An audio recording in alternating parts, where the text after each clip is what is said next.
Sport.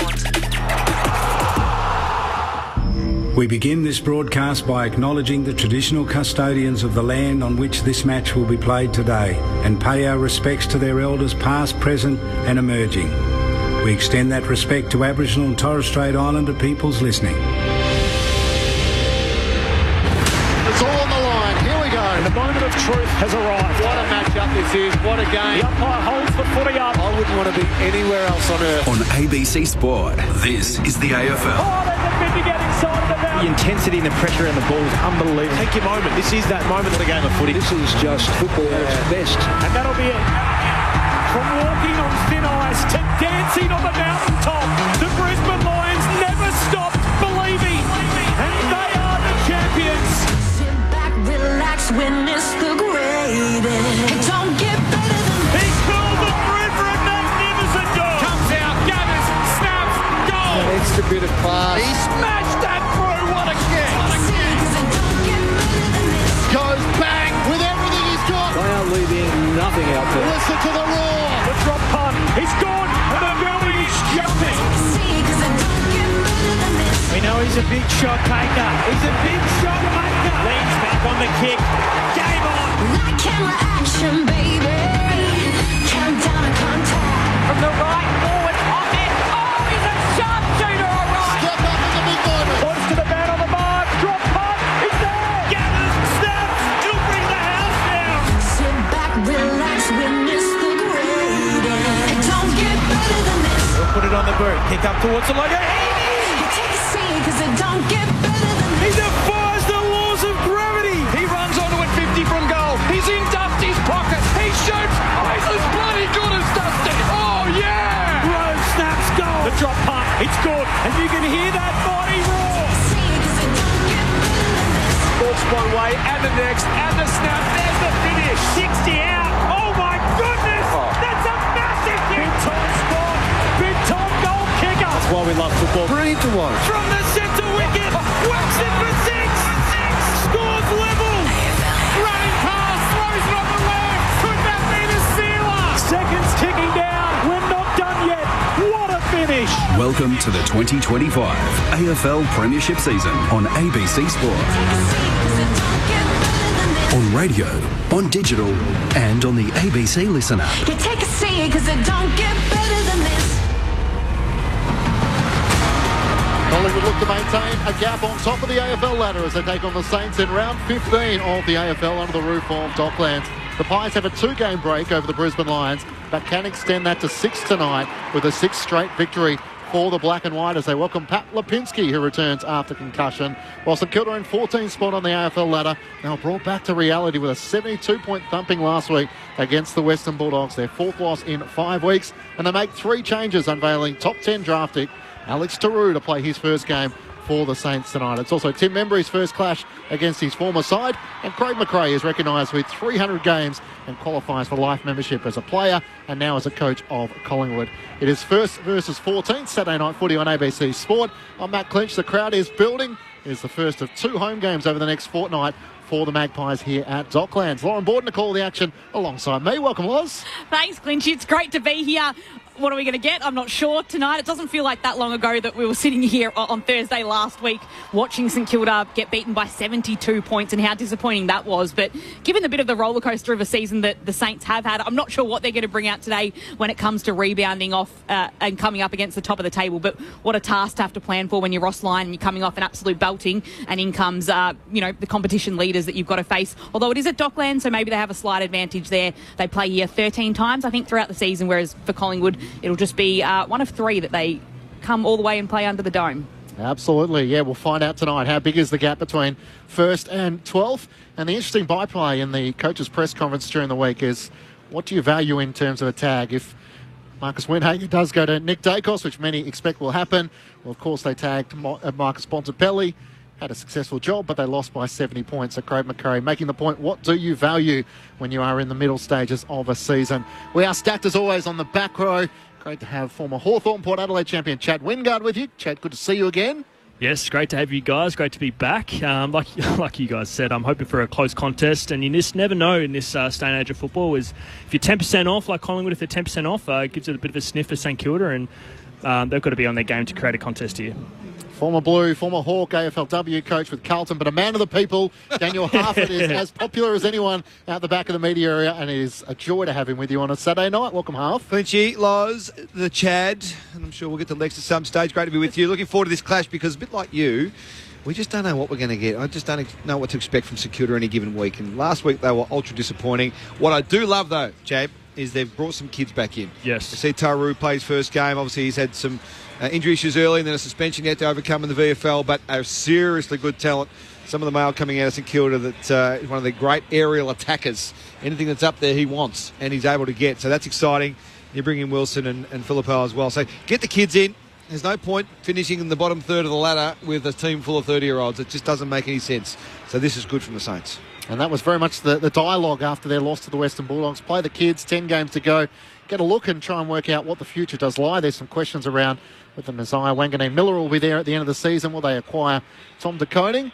But they need to try and build for the second half of the season. Yeah, you've got to show your fans you've got something to look forward to, but also your players. Because it's just been such a challenging year, and we know that they're in a bit of a rebuild phase, and they've been pretty open about that from the start of the season. But again, that's contrary to what they were being sold when Rossline came to take the job after Brett Ratton was released by the Saints. So it's been a frustrating time for Saints fans. So they want to see this next generation out there and impacting contests and melding and moulding themselves as a cohesive unit. But we haven't had that really happen all year. So maybe this back 10 games of the season is where we see it. Chad, as we turn past the bye for Collingwood, they head to the business end of the season. We saw the Brisbane Lions with a statement win over Geelong down at Cardinia Park last week. What are we looking for in terms of Collingwood as they want to try and hold this buffer on the competition at the top of the ladder? Yeah, it's a bit of a statement game, to be honest. These are the ones you can't afford to drop, especially if you wanted to be finished on top, or especially top four. Obviously, that's what Collingwood are looking to be at the end of the season, especially when they're trying to obviously contend for the premiership again. But you got to just make sure you just don't give these teams a sniff. You see what happens where you had North Melbourne today and Carlton, or if you see what happened with I suppose, who was Richmond? Yeah, Richmond in round one against Carlton as well. I'm picking on Carlton. Jeez, Paul, sorry, mate. But you see... Hey, I'm a former grunt. Sorry, mate. 9 games. You just can't afford to give teams sniff, and this is where, just like finals, you can't afford to lose because it's win or die. So, good test for them tonight to make sure that they're, after a bye, that they're not still on holidays and they come back firing first quarter. I'll tell you, it is one of the great joys of being a football fan these days. If you're able to be neutral and just watch games and enjoy footy, watching Collingwood play brings you joy. Yeah. Because of the way they play, how cohesive they are, the way they move as one across the field, their skill level, their energy, their commitment to each other. It's a great team to watch. And it's hard for me to say that as a Hawthorn Hawthorn player and a Carlton man in the old days. It's hard for me to say that about Collingwood, but they are just such a good football side. It's a great joy to see them live. So I'm looking forward to seeing how they go against the Saints tonight. Marcus Windhager has been one of Ross Lyon's most reliable weapons. In the last 2 weeks, he's done the job on six-time All-Australian Marcus Bontempelli, held to just 13 disposals after his streak of 106 games of 15 disposals or more. He did the job against Cozzy Pickett after he kicked 5 goals against the Swans. He had just the 9 disposals, while Windhager had 28 himself. There is a bit of breaking news. Drama, yeah. Around the Saints. Lex Pesher is down on the boundary.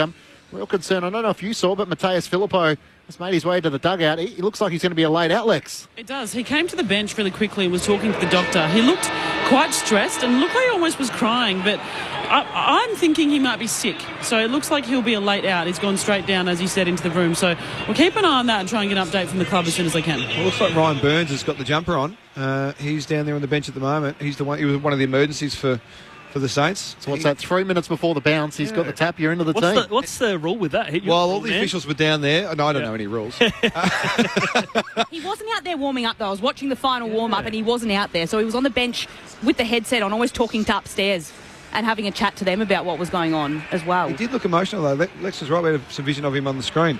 There was some real emotion from Mateus. So something's happened down there. We'll find out as soon as we can. Go hunting, Lex. Unfortunately, had that foot injury against the Demons in Alice Springs. So Filippo is out and Ryan Burns comes into the selected side for the Saints. So drama to the last couple of minutes before the opening bounce. It is the ladder leading Magpies under the roof of Docklands as the home side. Looking to challenge the Saints, who are keen to try and show some sort of response. Siren's gone. The umpire's looking back towards the bench with the ball in hand, waiting to bounce the ball. Something's not quite right down there at the moment. So the players. They're all just waiting. Have you said something you shouldn't have, Lex? Are they looking at you? No, I'm trying to figure it out. But while we're here, I do have an update on Mateus Philippou. It's a calf. Right. A calf injury to him. Looked like an injury. Ryan Burns is getting strapped as we speak on the bench, so he's not even ready. So I think the concern might be here is if Philippou was listed to be on field and Burns is on the bench, that the team sheets are all going to be incorrect. So the players that are starting on the bench are not actually the players that have registered. Unfortunately, he's getting his ankle strapped. So if he's meant to be on field, we're all going to wait for that to take place. And this is where it's a bit of madness, really, that we can't all agree that, you know what, let's just start the game, and I think we will. Collingwood taking on St Kilda. Here's Lauren Borden to get us underway. A slight delay to the start, but Windhager gone straight to Dacos. They're already pushing and shoving off the ball as Cameron gets a little tap out. Pendlebury running straight through, pushes it forward to Lipinski. Back into the side. He's wrapped up by Webster and McRae, and it'll be another ball up, still in the centre square of Dockland Stadium. That's going to be fascinating. Nick Dacos going to get a free kick. He's been whacked in the guts already by someone. Might have been Windhager. Yeah, he did. Give him a little clip in the guts, so he's got a free kick, the little champ. The umpires were down at Collingwood during the week. They said they might have mentioned something about Nick Dacos being tagged as he kicks the ball inside the forward 50. Side bottom chasing after it. It'll be pushed out by Wilson of the Saints. He gets it out as far as Butler, who can't pick it up cleanly. And again, it's Houston that piles on top of the pack and locks up Hall for another ball up just forward of the centre square. Magpies kicking towards the Coventry end, to the right-hand side of your radio dial in this first quarter. As the ball's tossed up again, McRae shoves the ball on his boot. It's high, and it skies its way towards centre wing, outer side of the ground. But Josh Dacos is there to quickly collect and kick and put it out wide. It's too wide, in fact, and it bounces its way over the boundary at centre wing, and it'll be a free kick to the Saints and to Rowan Marshall. No score yet. It's a minute played in the opening term. Mateus Philippou are laid out. Ryan Burns coming in for the Saints as Webster has it at right half back, opening 90 seconds of Saturday night footy on ABC Sport. He waits for the lead to come down the wing. Chips a kick into the path of Wilson. He takes the mark centre wing. Good to see him back, Darcy Wilson. As he looks long towards half forward and sends it in the direction of Rowan Marshall, who's there. Cooper Sharman trying to do the wrestling from behind, but Darcy Moore, the Collingwood captain, takes the mark for the Magpies. Around the back to Josh Dacos. Hand pass to Houston. Feeds a hand pass away to Howe. Tries to cut away from a lunging tackle from Higgins and got away. Takes a bounce through the middle of Docklands. Looks up to half forward. Kicks out towards McCreary, but Crisp comes in from the side and takes the mark for Collingwood. Jack Crisp chips it up towards Membry against his former side. He marks it right half forward. Still 2 kicks out from goal, though. As Membry looks inside 50. Yes, Bobby Hill on the move. Gnaws the lead from long and now looks into the pocket. Sends it long towards the teeth of goal. Bobby Hill sets himself. Can't get a fly at it. Brought down by Marshall. Hand pass from Webster. Back to Taru. He knows he's alive as he's tackled and brought down on Zaboo. And the umpire will ball it up just 35 metres out from Collingwood's goal. Now Santo presented him with his jumper. Afters, Dacos in it again. Wilkie tapped it down straight to Membry. There'll be a free kick and it will be going the Saints' way. When Nick Dacos started that one, he was looking for a fight there just to maybe exert some level of authority on the tag, but other teammates got involved and he gave away a free kick. Wilkie with a very short chip to Wanganeen Miller, but he was paid the mark. And he'll kick it right to the top of the 50 where Sinclair marks. Game 200 for him last week on this ground, but it was a big loss to the Saints as he chips out towards Butler, who was subbed off in that game. And he holds on to the footy at right half back for the Saints. So one of the things they're doing is trying not to kick long down the line to the big high-flying defenders that the Pies have got. They've ended up doing it, but it's not going to be a recipe for tonight, I wouldn't have thought. It does work for Butler in the end, who kicks it down after taking a bounce, and Mitch Owens marks, and it's a free kick anyway to Rowan Marshall. So the Saints still have the footy, a few kicks out from goal. Just chips it forward to McRae. Again, barely 15 metres. But McRae can mark 55 metres out just ahead of Steele Sidebottom. So this is now the challenge. This is when all the numbers are back. How do you find space? If you don't want to bomb it, how do you find space? He tries to go with a direct kick right to the top of the square, but it's Darcy Cameron who stands up and is the tallest in the contest. Easily takes the intercept mark right on the last line of defence for Collingwood. No score yet. We've played 3.5 minutes. It's Collingwood v St Kilda, Saturday night footy on ABC Sport. The Collingwood ruck out of defence, kicks up towards half back. Taru had it spoiled away from him by Membry inside the attacking 50 for the Saints. Sharman hand pass to Wood. His kick is across the face of goal. Didn't intend it, but it finds a target in Wilson. How dare you say that? Hard against the Lace right out. behind post. Lace out. Lace goal out. Give him a assist here. chance. Clinch it. Hey, it goes down the books as a score assist. At a couple of metres on Billy Frampton, and now we'll just have to work the angles from the right forward pocket.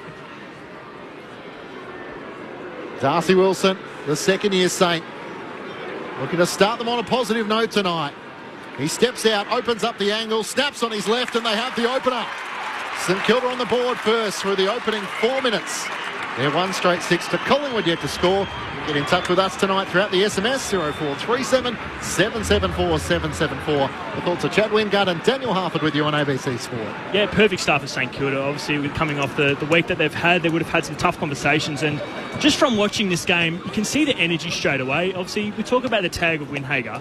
What it sets is the tone for St Kilda, is that, yeah, we're coming in for a fight. So straight away, he gave away a free kick, but everyone around him, the second contest, everyone's up and about. So you think about, what's the point of tagging someone if you could potentially lose by 60 points? It actually is the mindset shift in every single player of St Kilda on this ground that we're in for a fight here and we're going to make this a tough game. So great start for St Kilda. Like I said, it's going to be whether they can maintain this kind of pressure and hunger long enough. So it'll be back in the middle now. Windhager still giving some close attention on Nick Dacos as Cameron and Marshall tussle in the ruck. It's a tap out from Cameron, goes straight to Windhager, and Nick Dacos dives straight on top of him and holds him there. And now there's pushing and shoving in the centre of the Docklands. And it's a free kick to Windhager. Hand pass to Wanganeen Miller, running, has to quickly hand pass it to Steele. Recovers the ball beautifully and can put the kick inside 50 for the Saints. Bounces off Wood's knee, comes back to Hall. Hand pass to Brad Hill. He tries to centre the kick and Steele sideboard and reads it best. Chimes in steps for the Pies. Good spot to kick to. Somebody should have been there for St Kilda. He was able to just flare it out to the back pocket to Josh Dacos. Josh Dacos looks to go short to Pendlebury. He takes the mark in the left back pocket for Collingwood. Of course, the Saints did win the last time these two sides clashed back in round 3. Saints booted 5 goals in the opening term. So Collingwood's 3.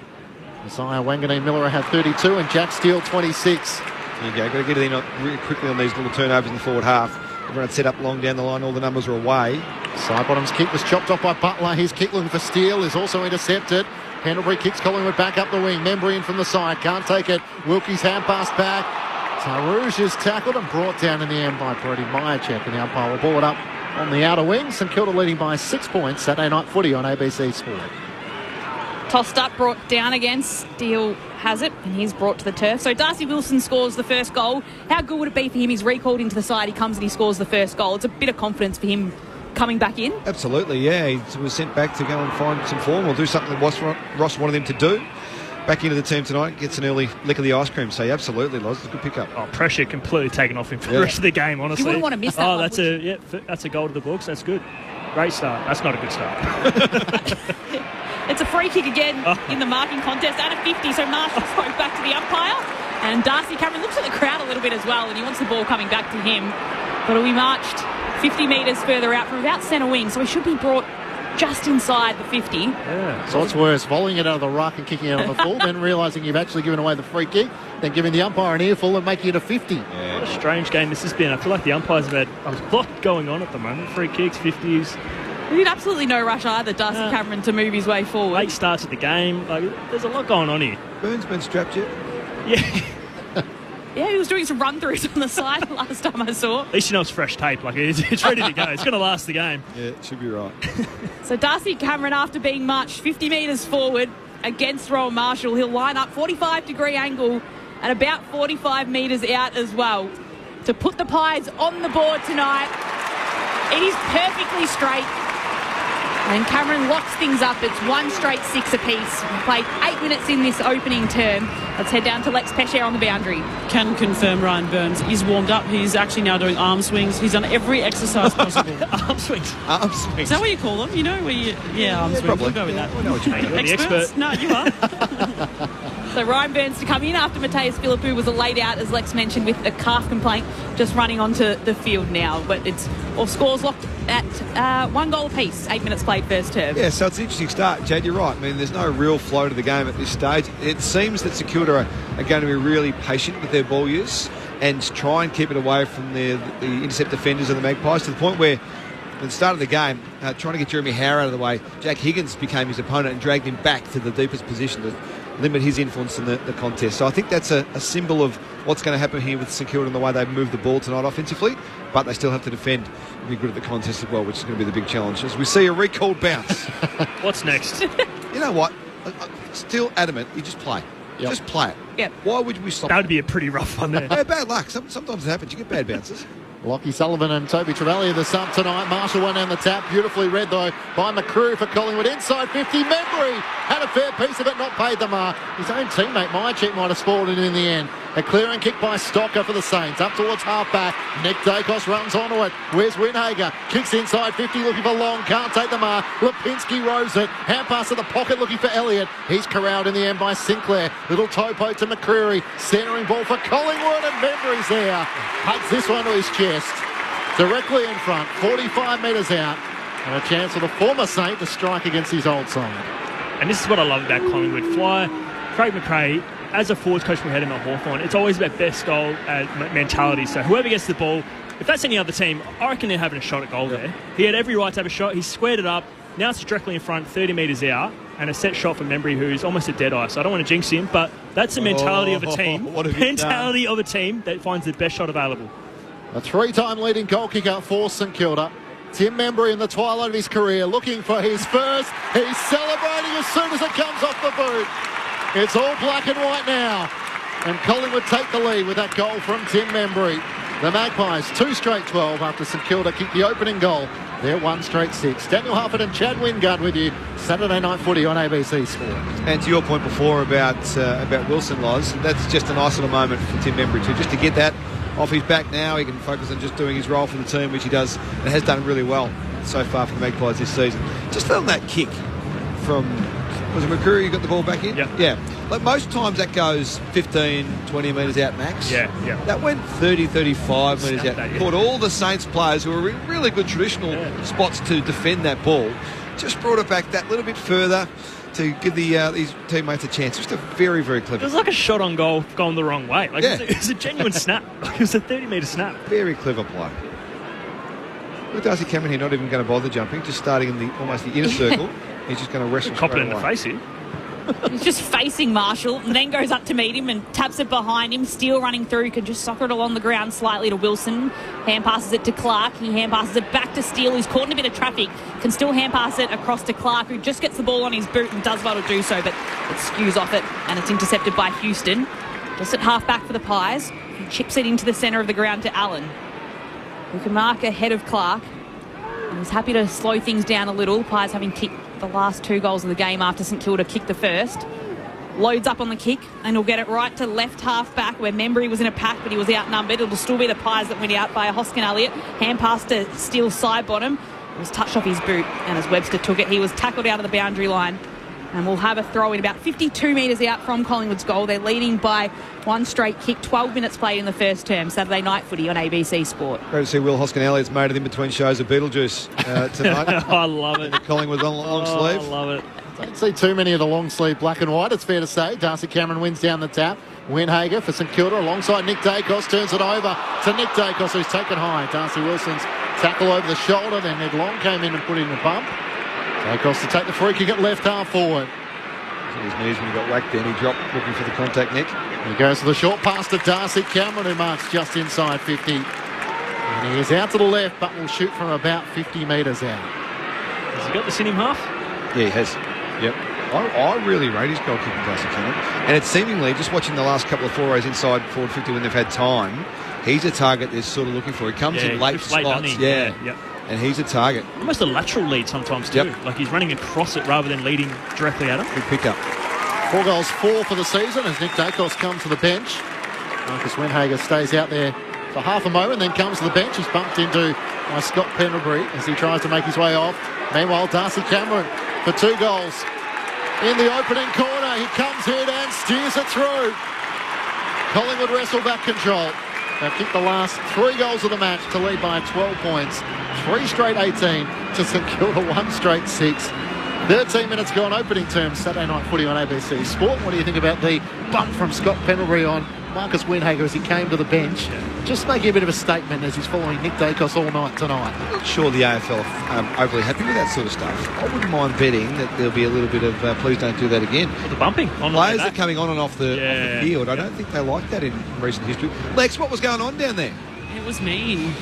He's just letting him know. You can't do that. But you're probably right. The AFL might give them a little please explain. They like handing those out. Yeah. I don't think they like that look. I liked it. I like it. If he's tagging someone, I whacking think someone in the so. guts. Don't get me wrong. I'm not the Pendlebury, I AFL. reckon's copped a fair few tags back in his day, so he's thinking, yep. I think it's fantastic. Back in the middle, it's McStay that's in the ruck for the Pies. Palms it down. It's McRae that picks it up. It's a long kick from the centre of the ground. He'll get it just inside 50 for the Saints. No mark taken. In comes Keeler. It can pick it up. Hand pass it to Brad Hill. 45 metres out from goal. Tried to snap. Kicked it straight into Darcy Moore. Keeler's back to pick it up and hand passes it away. And it's Keeler with the footy now, who just dabs it inside. And he finds Higgins on the lead. That's impressive, isn't it? That's a ruckman tall forward there, and he's had a great handball before that to open up someone, to Bradley Hill, actually. Yeah. Oh, Higgins, here he goes. Higgins snaps, falls over as he's snapping. He was off balance, and he's missed it to the left-hand side for a point. Sorry, as I was saying, as Higgins played on from about 40 metres out. Keeler, that was a great touch. Like, that's a bit of a touch. Like, he's had half a second to look at that, and he's hit a lead in about a half-metre split from Higgins. Chad Wingard with you on ABC Sport. Josh Dacos and Pendlebury combining with the kicking duties, but the kick is chopped off and turned over, and Sharman takes the intercepting mark from the kick of the older of the two Dacos boys. So a shot on goal coming up for the Saints. An uncharacteristic turnover out of defence by the Magpies. Bad turnover from a player of Josh Dacos' quality. 18 goals for Coop so far this season. He's been a very impressive player forward of the ball for them. From outside 50, St Kilda would love a response here. It's not a bad effort. He's able to steer it through. After Collingwood had kicked the last 3 goals in the match, Cooper Sharman comes up with an answer, and the margin is back to 5 points. Collingwood 3 straight 18, St Kilda 2-1-13. Your thoughts on the SMS, 0437 774 774. Mark says, great coverage as always. Pies supporter enjoying what's going on tonight. And John in Kalgoorlie enjoying the call. No free-to-air coverage here, so keep up the work. Good call. Go Pies. Go Pies indeed. They've started pretty well, but that was a nice little finish. What they've seen, or what we've seen a couple of times, Chad, is that the Saints have been able to really stay focused when the ball's inside their forward 50, but Collingwood have possession. They've intercepted the ball a couple of times inside the arc or just outside the arc. So that's positive for Ross to say that his players forward of the ball are not just letting the ball go when the Collingwood boys get their hands on the footy. They're going to defend it and try and keep it inside their forward half. Keeler and McStay moving to the ruck for each of their respective sides. And it's Keeler unopposed who can just get the tap down right to McRae. He's taken in a tackle by by Chris, rather, not McRae, who locks him down in the centre of the field. Secondary stoppage. This time McStay tries to pull it out himself. He can get a hand pass across to side bottom. It'll be turned over though. And it's Stockup who intercepts the hurried kick from side bottom. It's centre half back for his side.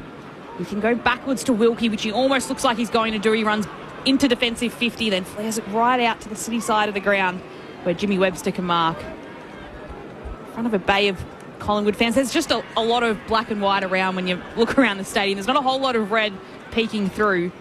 The Collingwood home game tonight as Webster puts plenty on the kick towards Owens, can tap it down. Wilson gets a hand pass across to Burns, hand pass to McRae, hand pass across to Wanganeen Miller, scrubs the kick forward. Nick Dacos can pick it up and hand passes over the top of his head. Pendlebury takes it. He has to run backwards under all sorts of pressure, and in the end he kicks completely defensively towards Frampton. So forced to retreat the Pies here as Frampton flares it out wide to Quainer.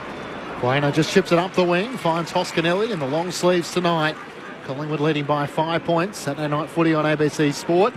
Matt Clinch and Lauren Borden calling the action. Chad Wingard and Daniel Harford in the back row. Down to Lex Peshier on the boundary. You just love footy fans. Marcus Windhager took a little bit longer to get onto the field than Nick Dacos, and the fans behind me are screaming, "You got to get out there, Marcus. You got to get out there. What are you doing?" Hoskinelli and Lipinski wax the footy on the wing.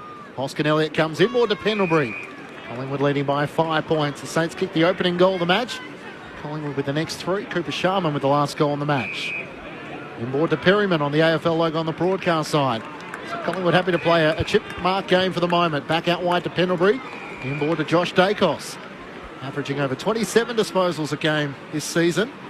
Here alongside Beside Wanganeen, Miller, two of the more attacking half-backers in the game. Josh Dacos inside 50, looking for Myercheck, spoiled away from him. Bouncing ball for Elliott, can't gather it. Wanganeen, Miller can. He bangs it up the wing, looking for Butler. He tangles with Josh Dacos, got it down to the front. Slick hand pass by Pendlebury, who's taken high. He'll take the free kick on the wing for Collingwood. Moves the ball on quickly. Allen leading.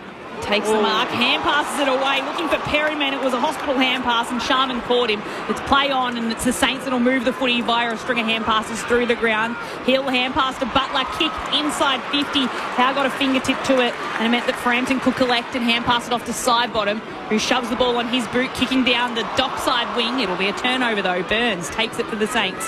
Can hand pass back to Wilkie and he'll chip to McRae, who's standing right in front of the Collingwood bench, urging all his Saints teammates to get to his side of the ground. Again, he looks backwards and then decides to put plenty on the kick and get it to left half forward. Howe at the back couldn't take the mark. Butler had a go, might have been held off the footy. Play on. It comes down to Butler, who's lying on the turf, and then everyone dives on top of him. And the ball will be locked up at left half forward for the Saints. It's Collingwood leading by 5 points. Nearly 20 minutes played in this opening turn. Saturday night footy on ABC Sport. Lockie Sullivan and Toby Travaglia, the subs for their respective sides tonight. Jack McRae tries to charge his way through. Ned Long with some tackle, and they're tangling at ground level. Jack Steele comes in almost to try and separate them. Neither were taking a backward step. There's a bit of feel in this game. Yeah, there is, absolutely. With the Windhager tag on Nick Dacos. And he's done the job on Marcus Bontempelli and Cozzy Pickett in recent weeks. Ball at ground level. Free kick going Collingwood's way, and Scott Pendlebury is going to win it. And the tackle on Windhager's caught there, so Dacos just takes off, and then Brad Hill's the one that I think has been assigned the secondary role. If Windhager can't get there for any particular reason, Brad Hill runs with Nick Dacos, who's going all the way to the forward 50 at the moment. Of course, we saw Ed Langdon do it to Nick Dacos on King's birthday. Darcy Cameron thought he was pushed in the back. The whistle came late. And it will be a Collingwood free kick on the wing. So Cameron to take it. Collingwood leading by 5 points. 20 minutes gone. Saturday night footy on ABC Sport. Still Sidebottom's all in space and collects the kick from Darcy Cameron. And he'll put the Pies inside 50. A pack right in the middle of the 50. McState leaps up and takes it unopposed in the end. And he'll have a set shot from directly in front for the Pies. That was too easy. There was a big long ball into the middle of the corridor inside forward 50, 45, 50 metre kick. And the Saints couldn't lay a glove on McStay. That's just poor positioning, poor aggression at the ball. And I tell you what, because every single eye of St Kilda players out there, we're looking at Dacos. Because he ran forward and they're like, oh, who's on him? They're switching over. Little they know the tallest player out there gets a free run at it. Dan McStay had a couple of goals in that last quarter of the win against Melbourne. He lines this one up and he goes. Dan McStay gets on the board for the Pies. It's their fourth goal of the quarter. They lead 4 straight 24, St Kilda 2-1-13. It's nearly 22 minutes ticked over in the opening term. Saturday night footy on ABC Sport. Your experts, Chad Wingard and Daniel Harford. And what I'm seeing from St Kilda is that they've got a lot of numbers ready to go in their corridor off turnovers. Right. And they're just not using their numbers. Every time they've got the ball, they're actually looking for the boundary. It's almost like who can we kick to the widest player so we can set up safely on offense. Yeah. It sounds strange, but watching this game, every time St Kilda's got the ball, they have not even looked to go corridor. They haven't run there. They haven't asked for a handball receive. They're asking for marks on the boundary and then kicking long. It's a very strange way. They're getting very skinny as a whole team. And Collingwood, when they get the ball, everyone bursts. So they spread the defence as far as they can. So it's a very strange mindset for St Kilda at the moment. It's great to have the insights of Chad Wingard back in the middle of the ground. Pendlebury gets a soccer forward. That's 9. First quarter disposals for him. Up towards Membry. Hand pass looking for Nick Dacos. He becomes the tackler on Jack McRae. It was over the shoulder. The Saints will take the free kick at centre half back. That's a great opportunity for Nick to really impose himself in the game. He's not racking them up at the moment as we go wide again, Chad, to your point. But he can really impact the game physically, particularly if he gets Windhager in a tackle. Gets a real strong tackle on him. He can get involved and feel good about himself in those moments. So that's a couple of layers he can use tonight, Nick Dacos. Out to Caminiti at half-back for the Saints. To Darcy Wilson to keep the opening goal of the match. Up towards Rowan Marshall. It's scored away by Darcy Cameron, and a boundary throw in front of the two benches. Collingwood by 11 points. 4 straight 24 to the Saints 2-1-13. So that's what I don't think is going to work, Chad. Yeah, it's not. That long ball down the line to the interceptors of Collingwood. It's not going to work. Cameron gets a tap out in the ruck, straight to Nick Dacos, tries to hand pass back to Cameron. It's almost picked off by Marshall. Nick Dacos goes in after it. It'll be taken by Windhager. Hand pass to McRae, hand pass to Clark, and it'll be an inside 50 coming the way of the Saints. In comes Quaynor flying over the top to bring it to ground. Butler has a go, can't get it out cleanly. Then Sharman tries to hand pass it. The umpire blows the whistle. Free kick going the way of St Kilda. No way. Bad free kick. Held without the ball is what he's paid to Dan Butler. Oh, wow. That's a bad free I've kick. never seen a bad, almost a worse free kick. And Butler knows it too. He's having a chat to Isaac Quaynor saying, I think I might have got one here. If I know the footy gods, and I know them pretty well. And do you know them? I've got a few free kicks that I didn't deserve in my time. And, I mean, if he kicks this, you thank the gods, but, jeez, that's a tough call. So Dan Butler wins the free kick, about 45-degree angle, 35 metres out. To make the most of his good fortune, he squeezes it through. The gods. On his side. The gods are on his side, and he Buy brings the the lotto margin ticket. back to single digits. It's 5 points Collingwood's lead. St Kilda 3-1-19, Collingwood 4 straight 24, 25 minutes gone in the first term. No, it's just a bad free kick. Yeah. Lucky to get the goal, but you're still got to make the most of the opportunities. Sometimes it goes your way, sometimes it doesn't. So maximise them. So well done to Dan Butler, but Isaac Quaynor can sit there and quite rightly. He probably should have marked the ball, to be honest. Yeah, I mean, that's the thing. He had a free run at it, and he just dropped the mark, and then obviously go away for a kick which wasn't there. But if I'm saying Kilda, this is where they can win the game. They're going to have to get it off turnover. So they're going to have to put the pressure on, get it inside their forward 50, and try to win it off of turnovers. Because, yes, they've had 2 turnovers. Dan Butler's turned one over. They should have scored off of. They had one here, and then they just didn't connect inside forward 50. Yep.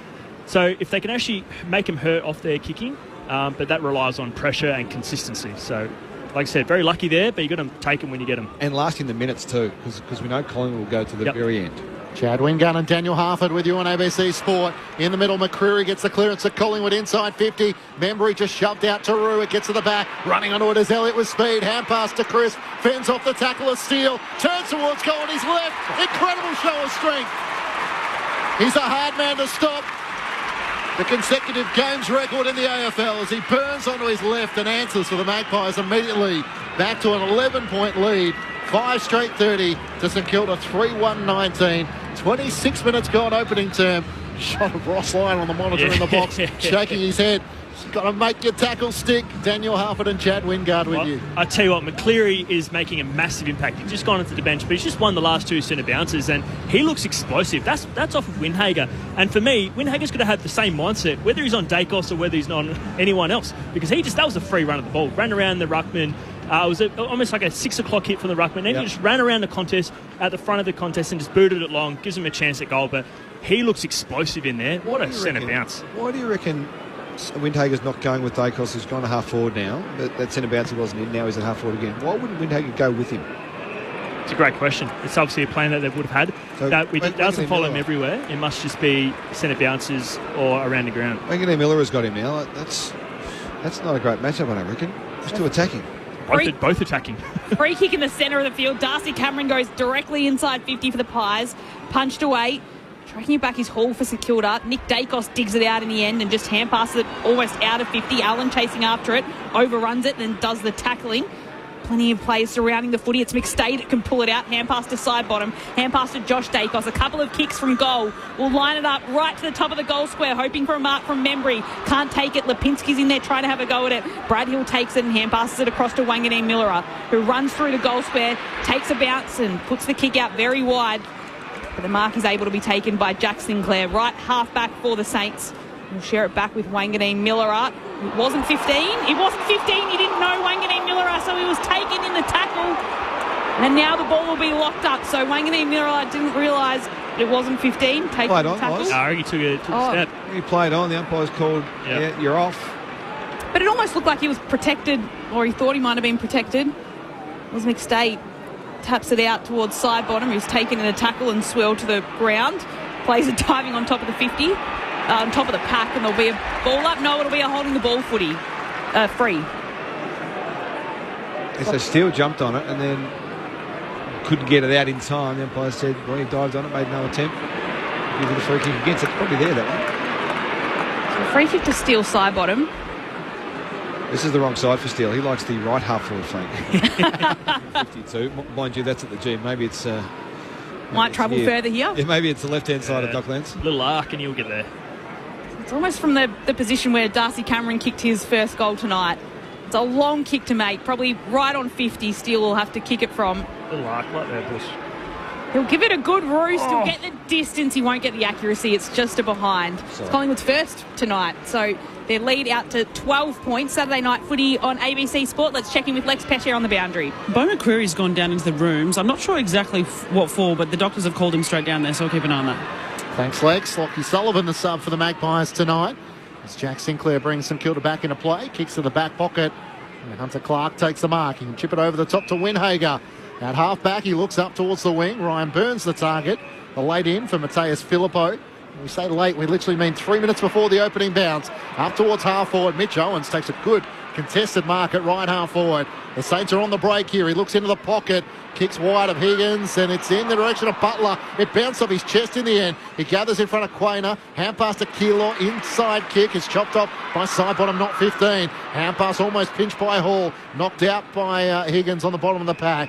And that's where play comes to a hold as Keilor is locked up by Frampton. They've been good in those areas. When the ball's inside their forward 50, the Saints, they've been able to have a couple of occasions where they've locked it in. They put a heap of pressure on and got some turnovers or got resets. They just need it in there more often.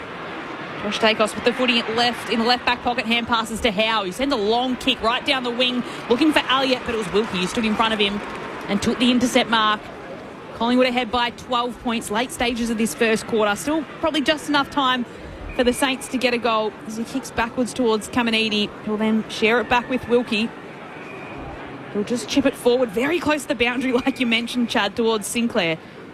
And Sinclair's just centimetres in from the white line. There's no dare in this, is there, from the Saints? They've got a last shot at scoring a goal, and Sinclair this time will put it inside to the forward 50 to the pocket, and Keilor rises to take the mark.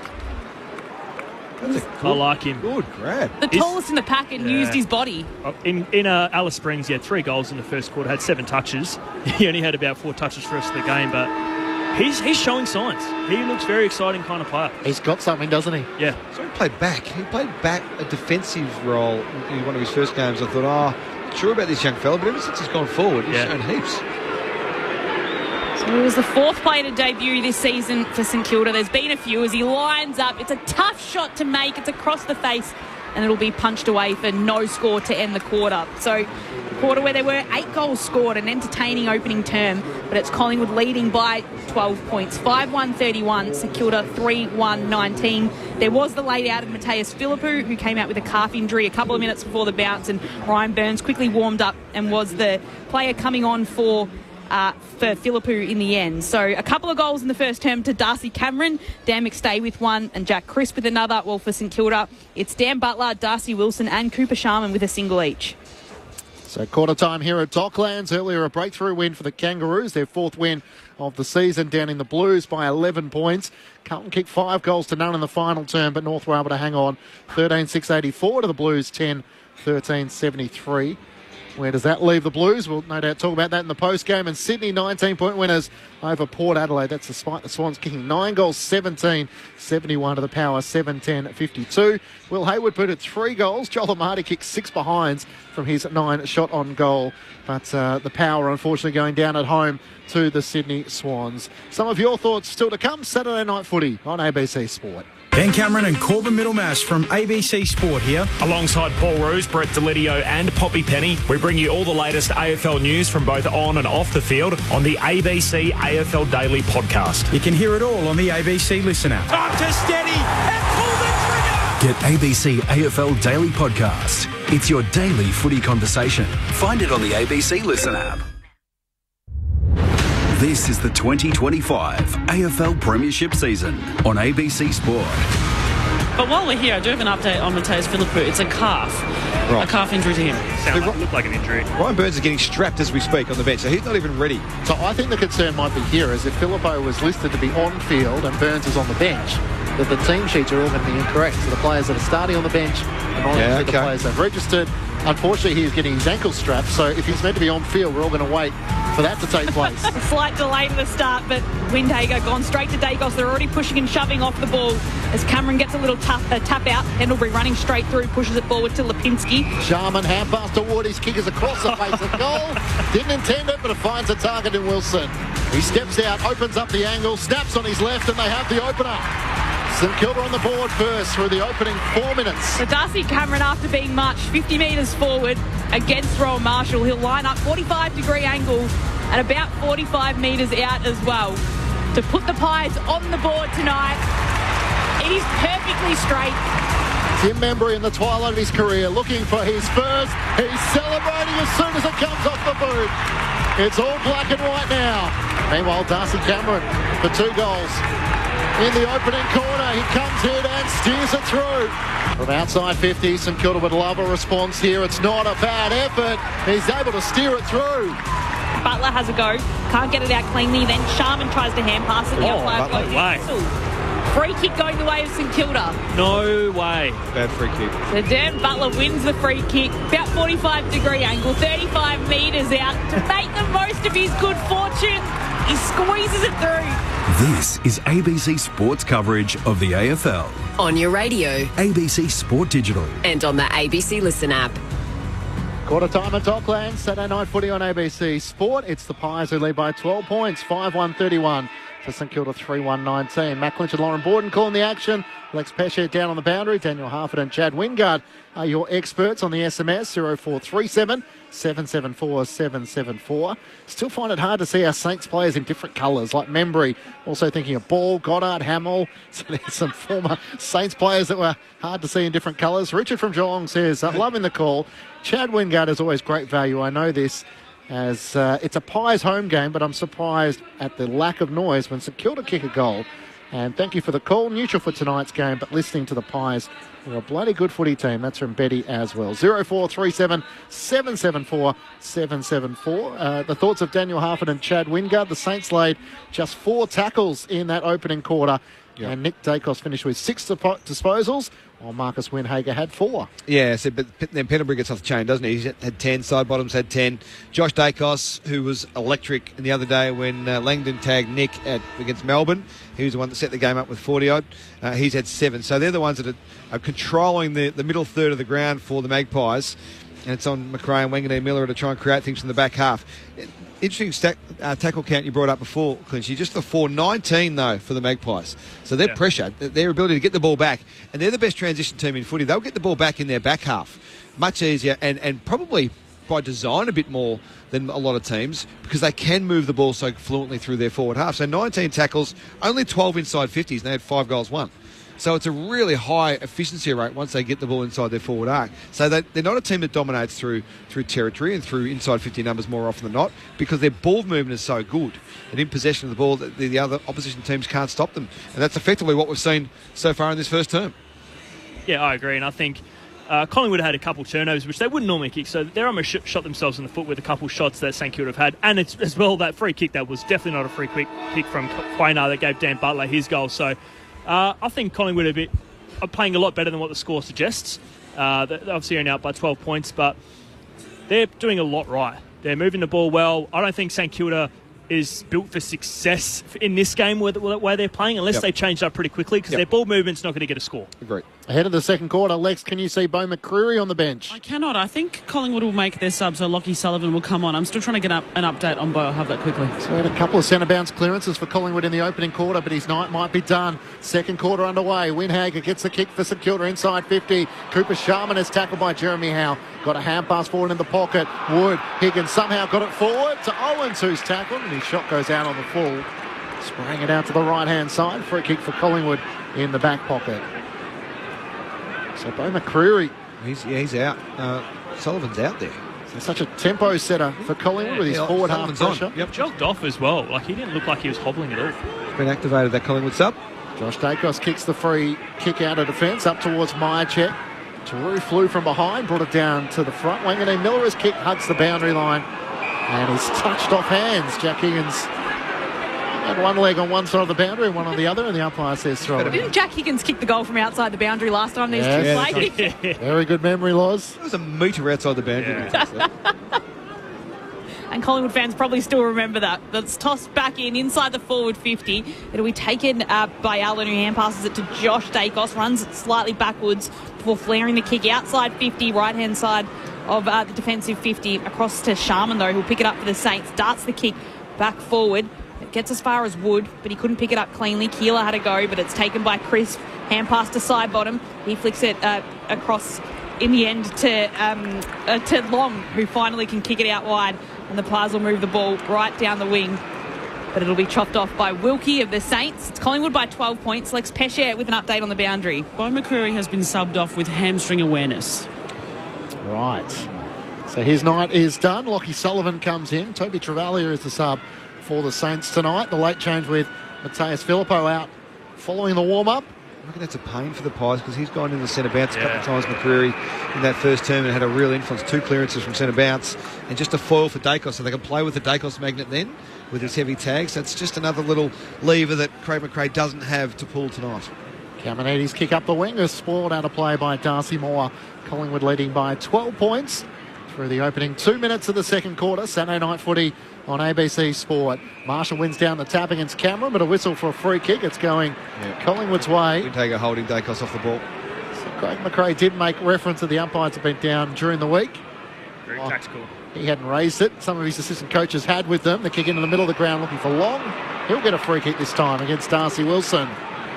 So Long in the centre of Docklands almost goes to send the hand pass away. Did it twice. Yeah. And then he goes back on his mark. Ends up just kicking it out wide towards Josh Dacos, who racks up his 10th disposal of tonight. And it's just a chip where he finds Houston. Still about 75 metres out from Collingwood's goal. He finds something he likes inside 50, puts it into the pocket. But it's Taru who gets a hand onto it to push it out of bounds for a throw-in. And the young player on debut from the Warrigal Blues gets a few hand passes, high fives rather, from his teammates. You'd like a few hand passes? Hand passes.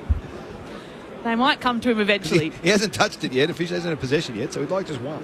Well, it was a good effort there, though. So it'll be tossed in, and Marshall just scrubs the kick as far as he can away. Gets to the top of defensive 50 until McRae hand passes it back to Wilkie, who puts it on his boot very close to the boundary line. And in fact, goes out of bounds.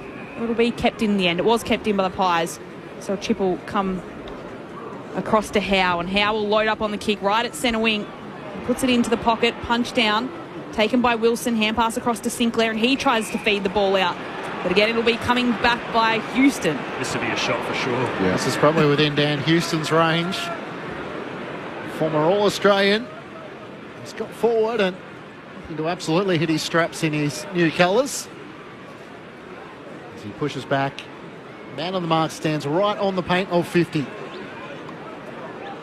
So Dan Houston has kicked just the 3 goals so far this season. Gathers a bit of momentum and sets flight from 52. It won't quite have the journey, and off hands it's rushed through. As Taru rises in the pack and spoils it through. You mentioned hasn't had a touch yet. He's not alone. Bobby Hill, Brody Myercheck and Allen all haven't touched it so far as we're into the second quarter. Chad, you were a top 10 draft pick. Do you feel that pressure on debut, wanting to get your first touch? I'm wondering where that was going. Haven't had a touch. So hang on. You can bring up a game having had a touch in the first half. You had many a touches. That's fantastic. So Darcy Cameron can rebound the footy, intercept it and kick right down to Myercheck. So, Chad, tell us how crap you were. Yeah, thanks, mate. Just one game in 2020. I've gone through your stats. And I'm going to check that now. Oh, that's funny. I think Myercheck here, though, he'll have to kick it from 55 metres out. He's not getting this, is he? He's lining up as if he's having a shot at goal. He's got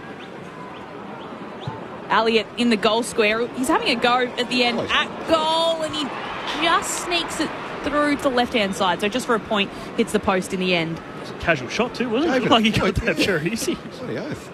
Well, it's Collingwood's lead back out to 14 points after they scored the first 2 behinds. The only scores in this third term. St Kilda 3-1, Collingwood 5-3. Carl Wilkie across half-back, kicks up to the wing, but Jeremy Howe read it best, takes the intercepting mark for Collingwood. Lace out to Hoskin Elliott, had to wait a long time underneath it. Sinclair with a push in the back. And Hoskin Elliott has it right half forward. He's still 55 to 60 metres out from goal. At the right half forward line, Collingwood leading by 14 points. He turns it, comes inboard to Josh Dacos. Possession number 11 coming up for him. Into the pocket for Cameron. In front, he holds on to it. The battle between he and Rowan Marshall has been intriguing. Cameron kicked 2 goals in the first quarter, making a statement going forward here. And I'll tell you what, that was the most central kick that St Kilda have had, and it was still outside the logos. It's unbelievable. That kick there from Dacos, Josh Dacos, that is, to Cameron, it's just put it in a space where you can run and jump at it, where only he could get it. You see a lot of the guys kick inside 450, you just air it out. There's actually not kicking to anyone. That was specific where he wanted to kick that. Let's see if he can kick his third, because that's a beautiful mark there. Deserving of another goal. He'd only kicked 3 goals of the season coming into tonight. Darcy Cameron out to the right, 35 metres out for 3 goals in the first half. He misses to the right-hand side, a minor score. 15-point lead Collingwood's way. Chad made his debut in 2012. Had a beautiful 16 disposals against the Saints in round 1. Top 10 draft pick, but obviously never felt the pressure. Oh, I did. I remember it was against St Kilda, and I remember one thing specifically from my first game is that I had a really good patch there. I got sidestepped Lenny Hayes, and I thought I was on. Went for a kick, and I kicked the turf. So that was one of my first touches in AFL. That's what I thought you were bringing up. That's what I thought you were going to bring up. So glad that I had it all. Taru did get his first kick in all that too, and he kicked it down to a pack. So there we go. For the Flying Viking. Alex Taru. So Swedish, he's got the nickname the Flying Viking. Yeah, love it. The Flying Dutchman's been taken, so he's got the Flying Viking. He gets his first touch in the second quarter. Ball will be tossed in front of the St Kilda bench. Steele running through there, can pick it up, collect. Hand pass to Brad Hill, who hand passes it to Marshall. Puts it on his boot very quickly, trying to curl it towards centre half forward. It does well and gets to Hall, who can spin around and kick it to the top of the goal square. A mark can be taken by Mason Wood running back. Got into some space, Mason Wood. Doesn't wait for the player on the mark to get there. Slams it through the goals. And Mason Wood in the end scores the first goal of the second quarter. It's 3 behinds to Collingwood, but it's Mason Wood with the first goal of the term. Cuts back the lead to single digits again. It's Collingwood leading by 9 points. The Pies 5-4-34, St Kilda 4-1-25. And Mason Wood gets his name on the scoreboard. Well, it was a clearance win at just defensive side of centre wing here. It got the ball forward. It was a nice little tap to the front. Jack Steele was involved there. They were able to get it back out on the outside to the runners. And Marshall, once Marshall got that ball forward, Sharman reads it really well off the boot. He's got the job on trying to nullify Howe at the moment. Read the ball really well, reacted first, got back to the footy. And as that was happening, Mason Wood just jumped out the back. He could see what was going to happen. And an easy little walk in there for Mason Wood. But hats off to the guys around the contest there from the Saints. They did a good job after being defeated 10-5 at clearances in the first quarter. They're on their mettle early here. Daniel Harford and Chad Wingard, your experts on ABC Sport. Cameron misses at one end. Wood kicks at the other. Cameron wins down the tap, back in the middle. Pendlebury gathers. Tackle by Steele. Gets a hand pass forward. Bouncing ball which Bobby Hill can't gather. Later good tackle though on Hunter Clark. Somehow got the footy clear. Cameron takes it for Collingwood. Hand pass away to Nick Dacos. Chips it to Ed Allen at left half forward. He looks inside the attacking 50. Has Membry and McStay as the deepest targets. Ed Allen decides to send it in that direction.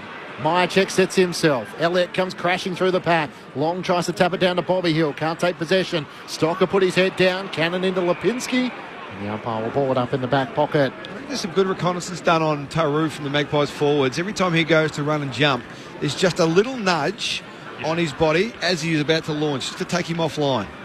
Sinclair takes the ball from the stoppage and just kicks it right out of bounds on the full. So it'll be easily coming back to Ed Allen. Hey. Backwards, the boundary umpire falls over right onto his back and gets some jeers from the crowd, I guess, as the ball comes down right to the top of the 50 for the Saints. It'll be taken by Nick Dacos to help the Pies clear here. Hand pass to Long, hand pass to Lipinski, gets into some space, and he goals on his comeback into the side. Very quick movement from the Pies, and Pat Lipinski finishes it off. It's Collingwood now out to a 15-point advantage, 6-4-40, St Kilda 4-1-25. They get the quick reply to Mason Wood's goal down the other end. 10 minutes played in the second term. Saturday night footy on ABC Sport. And geez, Collingwood love to reply. I mean, that's just class there. But again, St Kilda, where they're kicking it, that's obviously out in the full there, but they're kicking very pretty wide. That's as wide as you can get. They're kicking to the fan. They must have a guy in the seats in the stands here because they're kicking to him every time. But like I said, just their pressure that they're able to bring inside their 450. You brought it up half with in terms of their contest in the air, that they don't allow intercept marks. Wilkie's one of the best in the game at the moment. He hasn't had much of an impact in terms of oppo ball. He's having an impact of marks when they've got the ball, but he's not intercepting a lot.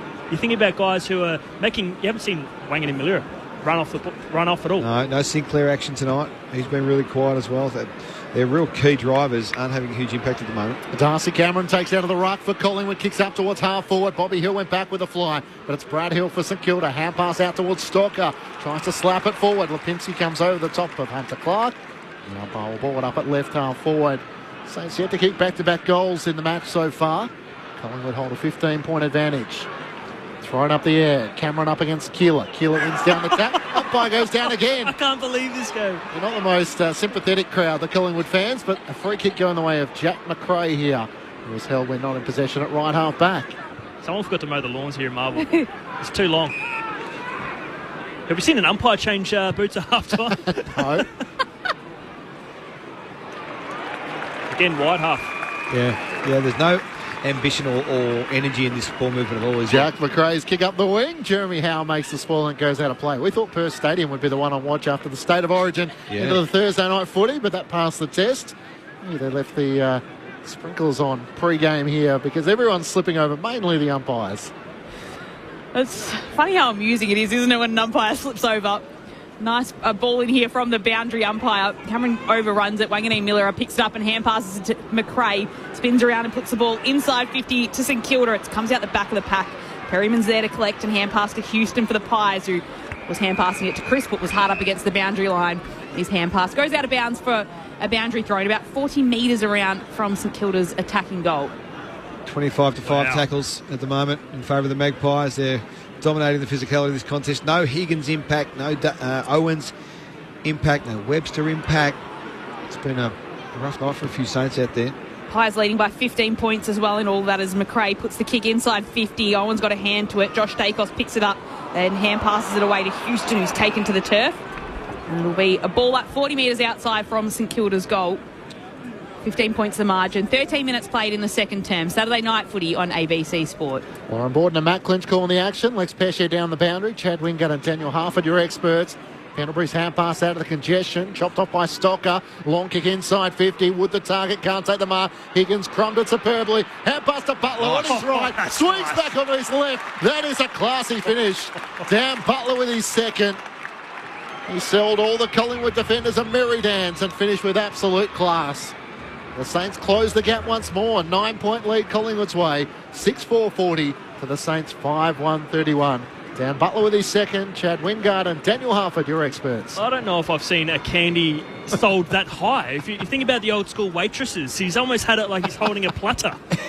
He sold candy on a platter. He's on the roller skates. And then he's turned around and just chucked it on his left. I've never seen such a high sales candy in my life. Geez, that's a great finish on his opposite for Butler. Look where he holds it. He got Quainer. It was. And he got Houston. He got both of them. Sort of happy days, the roller skates. The Fonz. Little headband out to the car window and then just took it to the other car next door. He's the Fonz, eh? If I see Leather Tuscadero out there, I'm going home. Oh, we've lost it. And we're 15 minutes into the second quarter. Collingwood by 9. Marshall out of the ruck, just picks it out, clears it himself, and gets the kick directly inside forward 50. Burns can get off his boot. Josh Dacos again goes in to collect it for the Pies. Hand pass to Perryman, who locks it in. Clark locks him down. Someone's down. And the umpire will throw the ball up inside the forward 50. Might be Butler as well there. It's just on his haunches a little at the back of the pack. Yeah, he might have had some contact in the region. Probably don't want it. So he's standing up now, but there was a free kick before the ball was even bounced to Dan McStay in the ruck contest. And he'll have it defensive 50 for the Pies. Flares it out wide towards the dock side of the stadium. Kicks it out towards a pack and Burns. He's just happy to see it over the boundary line for a throw-in. It's interesting for St Kilda. They're not winning the clearances by any means, and they're going wide to get more stoppages. It's just a real strange way of attacking. And Royal Marshall, again, giving away another free kick. He's given up 3 goals or 3 shots on goal of his direct opponent, and he's given up 2 clearance free kicks. needs to just clean up a little bit with his, I suppose, approach to the clearances. And the throwing, Crisp goes after it, almost falls over the footy, and then plenty of players converge on it. Sidebottom tries to pick it off the back of the pack. McStay can grab it, has a go at it. Long has it now, and can just dab it inside forward 50. Myercheck can't quite take the mark, can take it on the volley, then darts left and right, hand passes it in the Elliott direction. He couldn't take it cleanly, so Wilkie's there to pick it up. Hand pass to Wilson, and it's Wilson that can find the safe hands of Brad Hill, top of defensive 50 for the St Kilda. Inboard to Windhager, hand pass to Sinclair to McRae, tackled by Sidebottom from behind. I said he didn't stick the tackle originally, and now says it is holding the ball. Jack Crisp will take the free kick for Collingwood. Chips it out to Sidebottom at left half forward, looks up.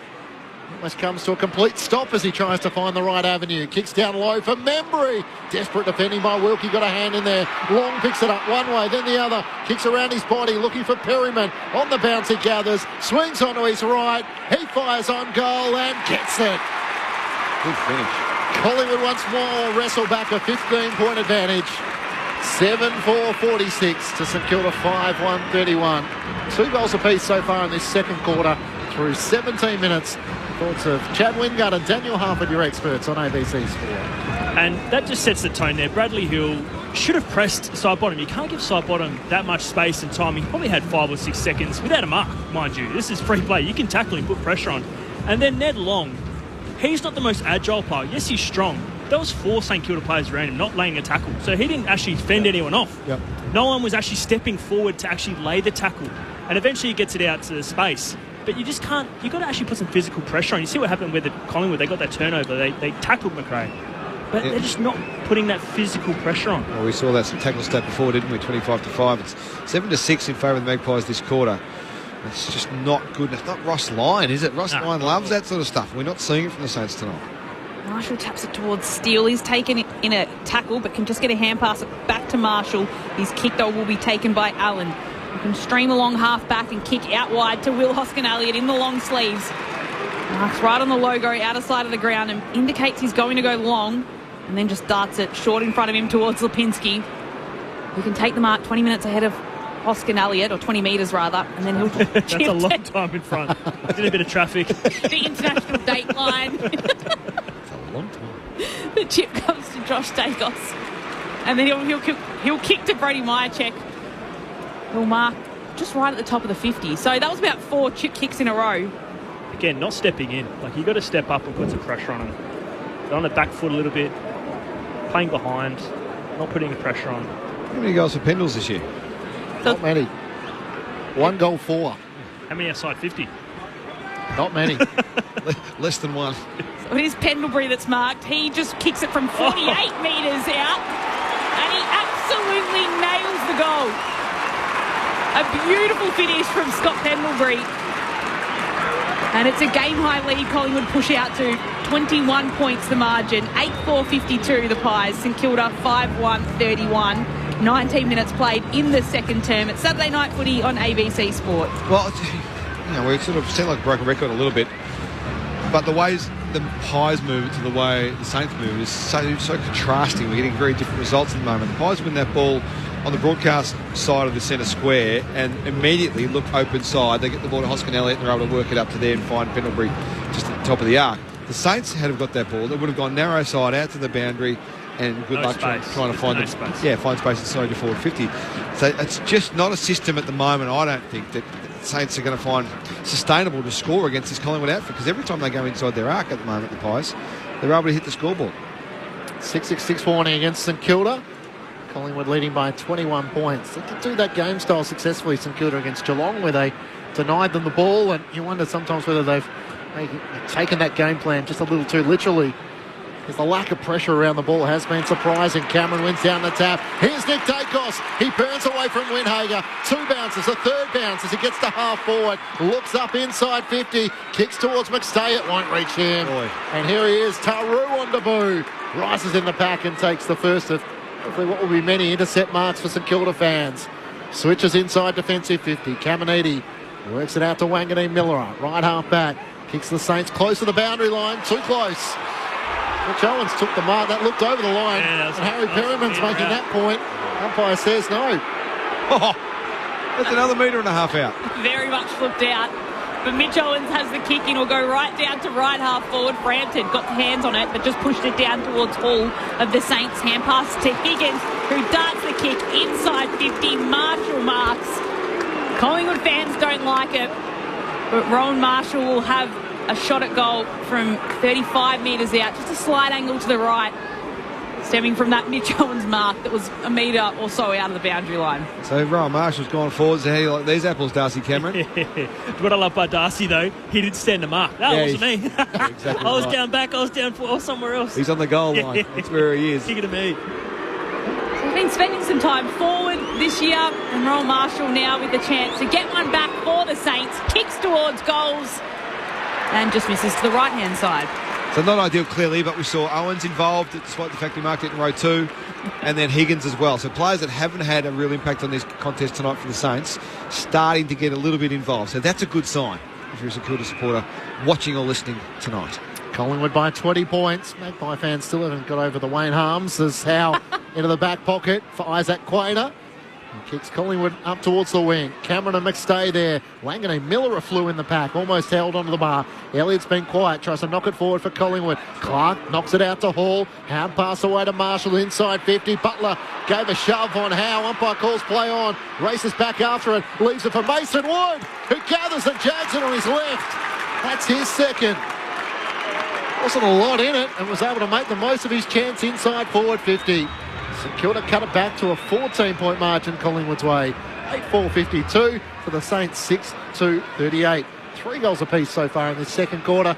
Daniel Harford and Chad Wingard, your experts. And again, St Kilda looked the best and looked like they're going to score off of turnovers. So whether that's off a contest or whether it's off like a neutral ball in terms of a stoppage or a clearance, they look best when they're getting repeat entries or when they're actually getting, because their first entry is normally wide and it's not like very slowed down. Collingwood have got all their numbers back in D50, but when it's a turnover, it's almost even numbers, and they're actually competing well there. They're not getting tackles, but that's almost a free kick again by Dan Butler. But to be able to keep that in, obviously then Wood to get that snap on goal, it's a great finish. But again, they just need to get it in there and defend hard and just keep it in there.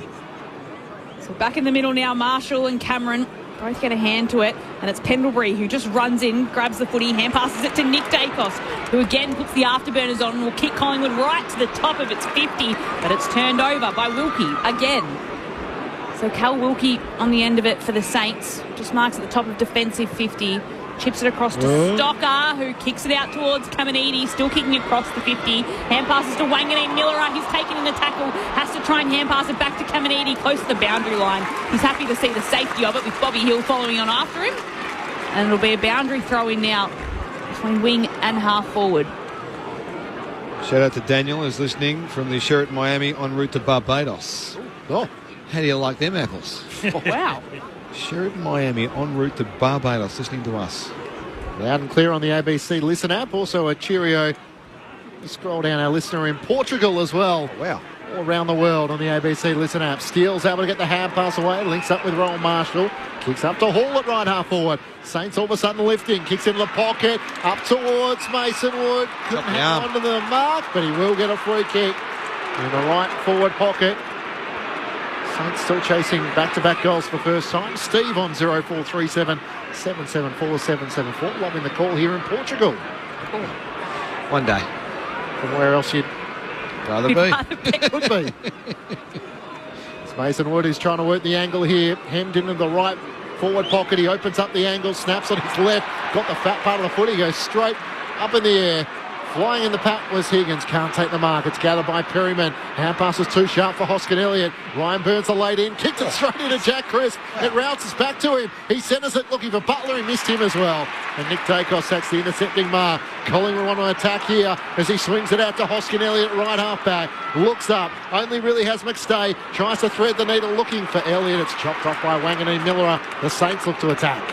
He plays on quickly and chips it forward towards Butler. Then Wanganeen Miller gets it back. Oh, good read. Chips forward towards Burns. All the way. Stocker. It's stolen though by the Pies.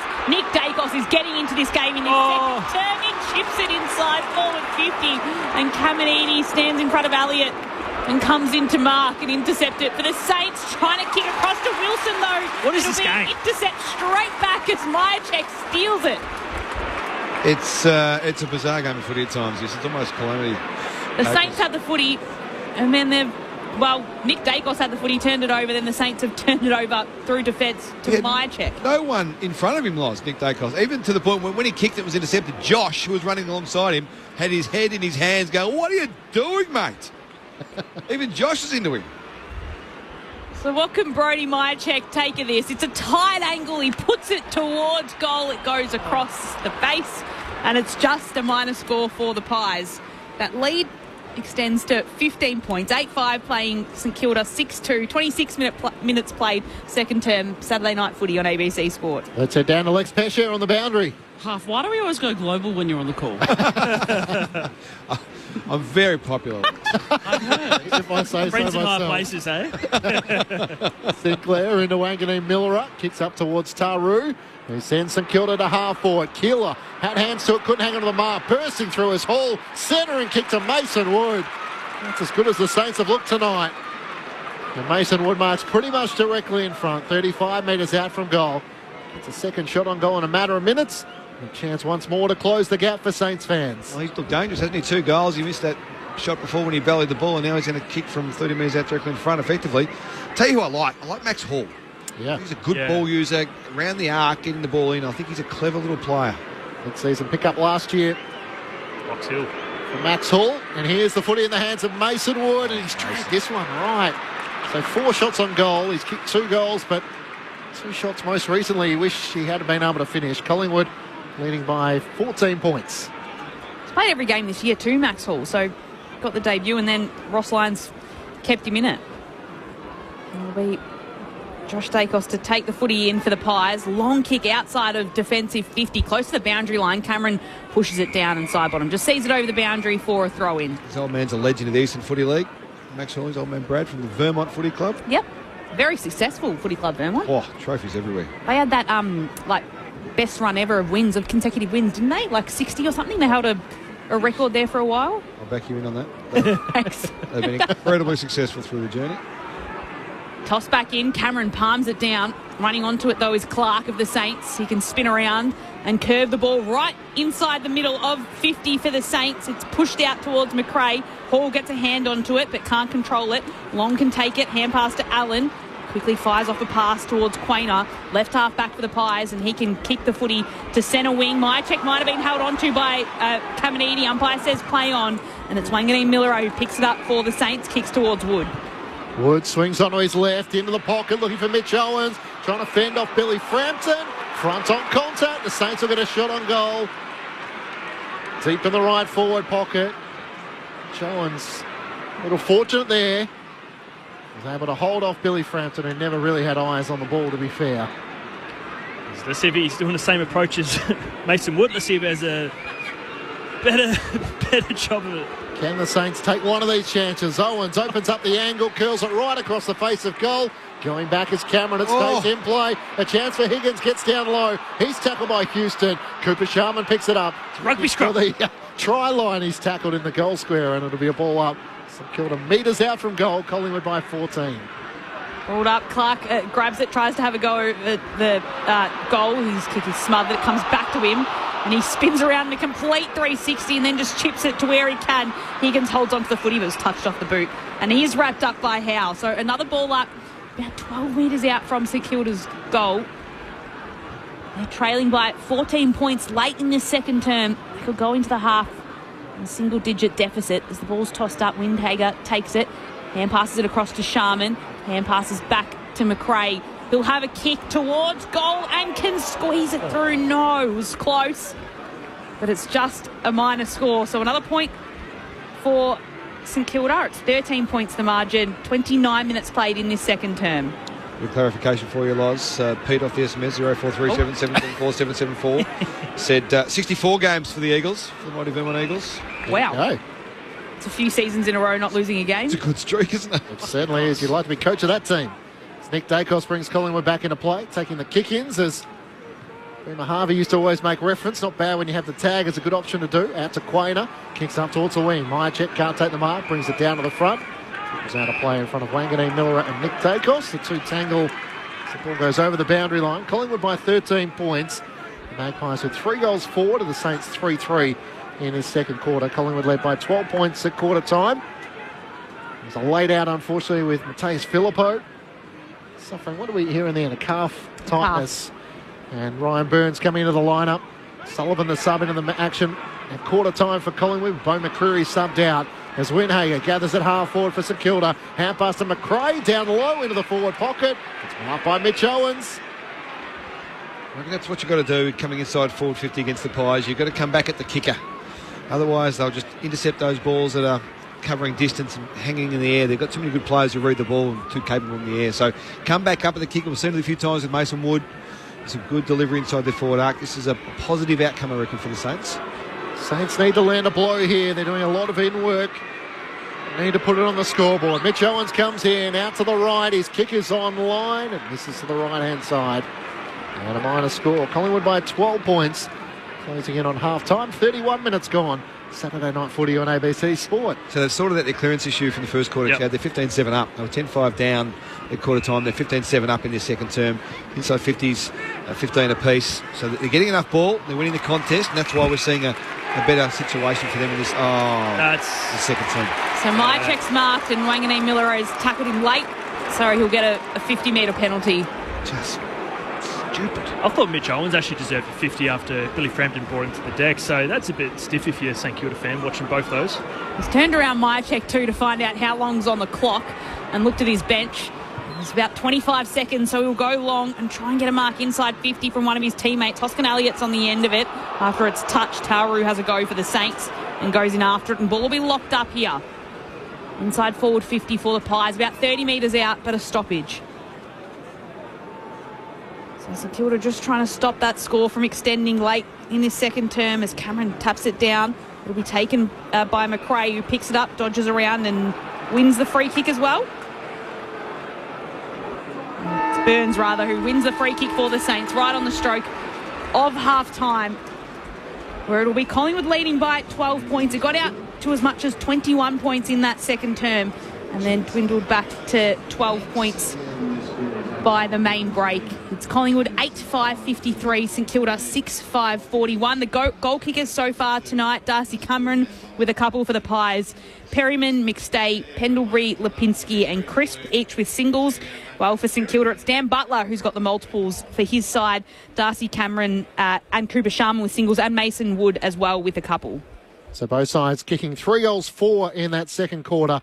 And the Pies, who led by 12 points at quarter time, lead by 12 points at half-time. The thoughts of Daniel Harford and Chad Wingard with you on Saturday Night Footy on ABC Sport. Yeah, even Stevens for the quarter. I think Ross Lyon would be much more pleased with the way they structured up and worked from contest in that second term as opposed to that first term. I just reckon they got bullied around the ball a bit in that first term, Chad, and were able to match it a bit better in the second quarter against the Pies. And as a result, we're able to get better looks because they got turnovers. They get some more fluent play. They didn't have to hold the ball up and stop and go wide as we talked about at quarter time. They were able to use a bit more of the opportunities through the inner edges of the ground as opposed to the outer edges of the ground. And we saw a half-decent performance. Had they kicked more accurately in front of goal, it could have been a much better result for them at half-time. Yeah, I think if you're St Kilda, you probably just shot you had a few punches there. Yep. You just needed to land a few. Like you said, you had a lot of them were kickable shots as well, and the fact that some of them didn't even register as a point, you think about, especially frustrating me. I think St Kilda's one of the teams I've watched a little bit this year. They actually, more often than other teams, they do snap from set shots. Higgins is a fiend for it. Yep. Yes. And I don't believe some of them should be snapshots. I think if it's on your opposite and you're snapping from over 30 metres, you shouldn't do it. You should just a drop punt. I think, and Mason Wood there, Owens especially, again, Owens is on his opposite. He should have really just had a set shot. And Mason Wood and Owens both had another chance at it directly after their miss after a snap, and then they had a set shot. And you just think about their confidence after missing a shot like that. So for me, St Kilda, they need to. You can't leave scores on the board against this kind of team because Collingwood are going to come out now in the third quarter, and you're going to, they didn't. I thought they just kind of let the pedal off the gas a little bit with their intensity, their work around stoppage. I think their balance is a bit out. So it's actually the stoppages around the ground that they're losing. It was like 16-9. So the centre bounce clearances, they look very strong. They're obviously winning that, but they just need to fix their balance a little bit. They're getting outside. Ron Marshall again giving away a few free kicks. But I think you're pretty happy if you're St Kilda fans to seeing this. I think we were wondering how they would, I suppose, come out of the gates this week. they kick a couple of those, it's almost an even contest. But again, third quarter, they've got to come out stronger again because they know I think they left a few scores on the board just then. So the shots on goal, as you made reference to, Chad, was 15 to 13 for the game. But in that second quarter, it was 10 to 7 the way of the Saints. So 3 goals, 4. So 7 shots, 3 that didn't score. Have you seen the battle between Nick Dacos and Marcus Windhager half? And no surprise, it's Josh Dacos with 17 disposals and Nasiah Wanganeen-Millera with 18. The two running half-backs, which is very much the way the game's played at the moment. Yeah, the modern game, very much. You want to be a half-back these days if we come back, Chad. I think we'll take that role up. But, I think it's been... Nick's had 15 or so, and he's going to get the ball. And what I would love to be, if I was a young superstar, I'd love to be riding shotgun with Scott Pendlebury, because he's looking for Nick Dacos every time he gets the footy to get him in the game, because he knows how important he is for the Magpies, but also provides great foil for, with his capacity to get the ball and take some pressure off and look for other players to come and shut him down, which frees up Nick Dacos along the way. So I think it's been an even Stevens type battle. Nick Dacos hasn't really impacted the game too much. He's broken out a couple of times, had a great opportunity centre forward in that second term, which he made a bit of a blue on, just trying to be too unselfish, I think, was the reason it happened. So I don't think he's setting the game alight. Windhager's doing a fair role. He's had 10 disposals himself. It's a bit of a nothing battle at the moment, that one, to be honest with you. Norm Smith medalist Bobby Hill hasn't had a disposal at half-time. He's had 3 tackles.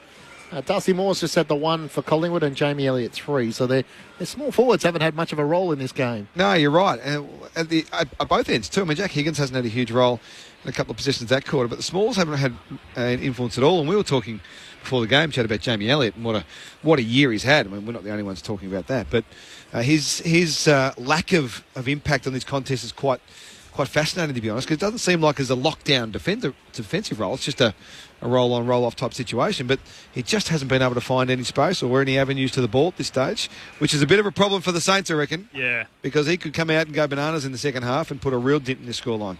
On the SMS, 0437774774. Marcus in South Melbourne says, Vermont being the home of the great Paul Vanderhaar. Oh, there we go, the Flying Dutchman. Flying Dutchman, there we go. Flying Viking out there tonight. Right on cue. This would be similar to my old man. 0437774774. Heading south on a France wine tasting. But listening to the call, go Pies. So, keep in touch with the ABC call wherever you are in the world. And Stephen Ballarat says, as a young fella, Rowan Marshall was a beautiful set shot for goal. The poor fella can't buy a goal these days. The stats would back that up. Yep, for the season, he's booted 3 goals, 7 before today, so a couple of behinds to add to that. Yeah, you're right. I remember him being quite a talented goal kicker, but doesn't get the opportunities much these days, but certainly not taking the chances when he gets those looks. That's the problem for the Saints as well. Maybe this is why they are so desperate to get that second big bloke into the system. Tom De Koning, obviously, they're chasing really hard. So they can maybe put him back into that role and regenerate this talent that we don't quite see enough of at the moment. Or it's in the back of Rowan Marshall's mind that there might be someone else coming to take his spot. He is contracted till the end of next season, Rowan Marshall. Collingwood leading by 12 points at half-time. Let's pause from Docklands and bring in the latest from the ABC newsroom.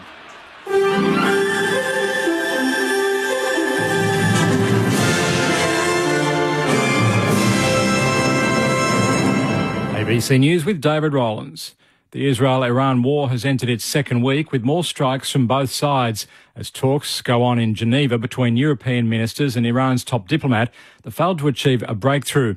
The latest strikes include an Israeli attack on a key nuclear site near the city of Isfahan, but Iraq says no nuclear leakage has been detected. Israel's defence minister says its military has also killed a veteran commander of the overseas arm of the Iranian Revolutionary Guards, but there's no confirmation yet from Iran. Meanwhile, US President Donald Trump continues to weigh possibly direct American military involvement, despite increasing international concerns that the conflict could spiral out of control. The chair of the Productivity Commission says there's scope to reform the GST, but it could come at a cost to the federal budget. Treasurer Jim Chalmers has opened the door to potential changes on taxation policy as he looks to lift productivity in the economy. Danielle Wood says people might work less if they're facing higher income tax rates, resulting in less human capital in the economy. She says the federal budget could rely more on consumption taxes.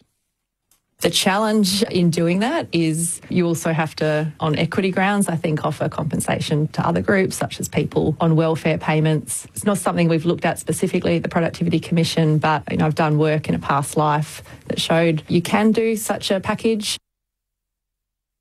Pro-Palestinian activist Mahmoud Khalil has been released on bail from an immigration detention facility in the US state of Louisiana. The Columbia University graduate had been detained for 104 days as part of US President Donald Trump's crackdown on student protests. The Syrian-born Mr. Khalil is a legal US resident and has not been charged with any crime. Speaking after his release, he says once you enter immigration detention, you cease to have any rights. So once you enter there, you see a different reality. Just a different reality about this country that supposedly champions human rights and liberty and justice. But once you cross literally that door, you see the opposite side of what actually happening. Cold weather is expected to continue across southeastern Australia tomorrow after a number of places in New South Wales reported their coldest June morning in years today. Large parts of Victoria, New South Wales and the ACT will all see below average temperatures before a series of cold fronts moves over much of southern Australia later in the week, bringing rain and strong winds. Sarah Scully from the Bureau of Meteorology says clear skies are causing chilly weather. Tomorrow it's expected to be another very cold start again, but not quite as cold as what we saw this morning. We've had a high pressure system that's been sitting over eastern Australia, and that has brought clear skies and light winds, and it's under those conditions that temperatures can really plummet overnight, resulting in these really frosty and cold mornings. Italian fashion designer Giorgio Armani is to miss his first two shows at Men's Fashion Week in Milan for the first time in more than half a century. The company says the 91-year-old is recovering at home after being admitted to hospital. His chief assistant will greet the audience at the shows. Mr. Armani is still expected to attend shows in Paris to present his haute couture collection. More than half of Australian women are experiencing depression, while almost half are suffering from anxiety, according to a new report on the status of women's mental health. Joshua Allen has the details. The September Foundation's latest annual report surveyed more than 7,000 women across the country this year. It's found more than 1 in 2 women experience mental health issues and almost 1 in 4 have a severe condition. The Foundation says it's alarming given these figures have persisted since 2022. It's urging the Australian government to improve women's mental health through gender-responsive care, improved training for healthcare professionals, more affordable support and by integrating mental health into general health services. And if you or someone you know needs help, please call Lifeline on 13 11 14. Turning to sport, and Sydney has picked up an important win for its AFL campaign, defeating Port Adelaide by 19 points at the Adelaide Oval. Swans midfielder Isaac Henney finished with a game-high 29 disposals as well as 2 goals in the 9-17-71 to 7-10-52 victory. The result means both teams are 2 wins and percentage points outside of the top 8. Henney has told ABC Sport that with players returning from injury, last season's grand finalists are getting back to their best. I think it's a good step forward down here. First win in 10 years. We knew it was going to be a big challenge. They're in good form again. So to do that down here is pretty impressive, and we'll take a lot of confidence out of that. And now we'll obviously see how we go next week against a quality side, especially an unbelievable midfield. On the ABC Listen app, hear the latest true crime podcasts. Binge the full investigation on Someone Knows Something, Unravel and Mushroom Case Daily. True crime on the ABC Listen app. This is the 2025 AFL Premiership season on ABC Sport. Bob McCreary has been subbed off with hamstring awareness. Taru rises in the pack and spoils it through. You mentioned hasn't had a touch yet. He's not alone. Bobby Hill, Brody Myercheck and Allen all haven't touched it so far as we're into the second quarter. Chad, you're a top 10 draft pick. Do you feel that pressure on Deboo wanting to get your first touch? I'm wondering where that was going. Haven't had a touch. So hang on. You can bring up a game over and a touch in the first half. Does well and gets to Hall, who can spin around and kick it to the top of the goal square. A mark can be taken by Mason Wood running back. Got into some space, Mason Wood. Doesn't wait for the player on the mark to get there. Slams it through the goals. Ed Allen is backwards. The bounce around player falls over. Right onto his back, gets some cheers from the crowd, I guess. Hand pass to Long, hand pass to Lipinski, gets into some space, and he goals on his comeback into the side. Right up the air, Cameron up against Keeler. Keeler wins down the tap, umpire goes down again. I can't believe this go. Hand pass to Butler on his right, swings back on his left. That is a classy finish. Dan Butler with his second. I don't know if I've seen a candy sold that high. If you think about the old school waitresses, he's almost had it like he's holding a platter.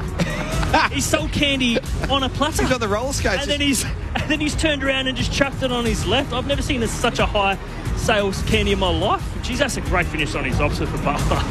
Look where he holds it. He got up there. up. No. It was. And he got Houston. He got both of them. It is Pendlebury that's marked. He just kicks it from 48 metres out, and he absolutely nails the goal. Kicks the Saints close to the boundary line. Too close. Mitch Owens took the mark. That looked over the line. And Harry Perriman's making that point. Umpire says no. Races back after it. Leaves it for Mason Wood, who gathers it. Jackson on his left. That's his second. This is ABC Sports coverage of the AFL. On your radio. ABC Sport Digital. And on the ABC Listen app. Half-time at Docklands. It's Collingwood who lead by 12 points. We've had some fun. Matt Clinch and Lauren Borden calling the action. Lex Pesce down on the boundary. Excuse me, Daniel Harford and Chad Wingard, your experts. So much fun. I'm choking on my words. The Magpies, who lead by 12 points at quarter time, lead by 12 points at half-time. Mateus Filippo was a late out. Ryan Burns came in. That was just 2 minutes before the opening bounce. And Lockie Sullivan came in at quarter time, as you heard there in the highlights. Bro McCreary, who had been one of the shining lights in centre bounce attendance. Unfortunately, his night was done.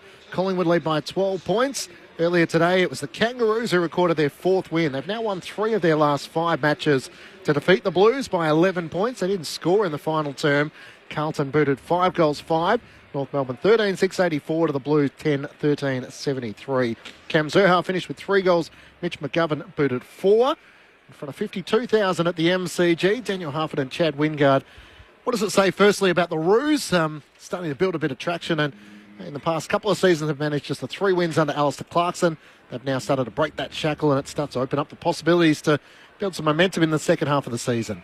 Yeah, and North Melbourne have been a disappointing team for me because I think they actually have a lot more talent than the bottom 6 teams.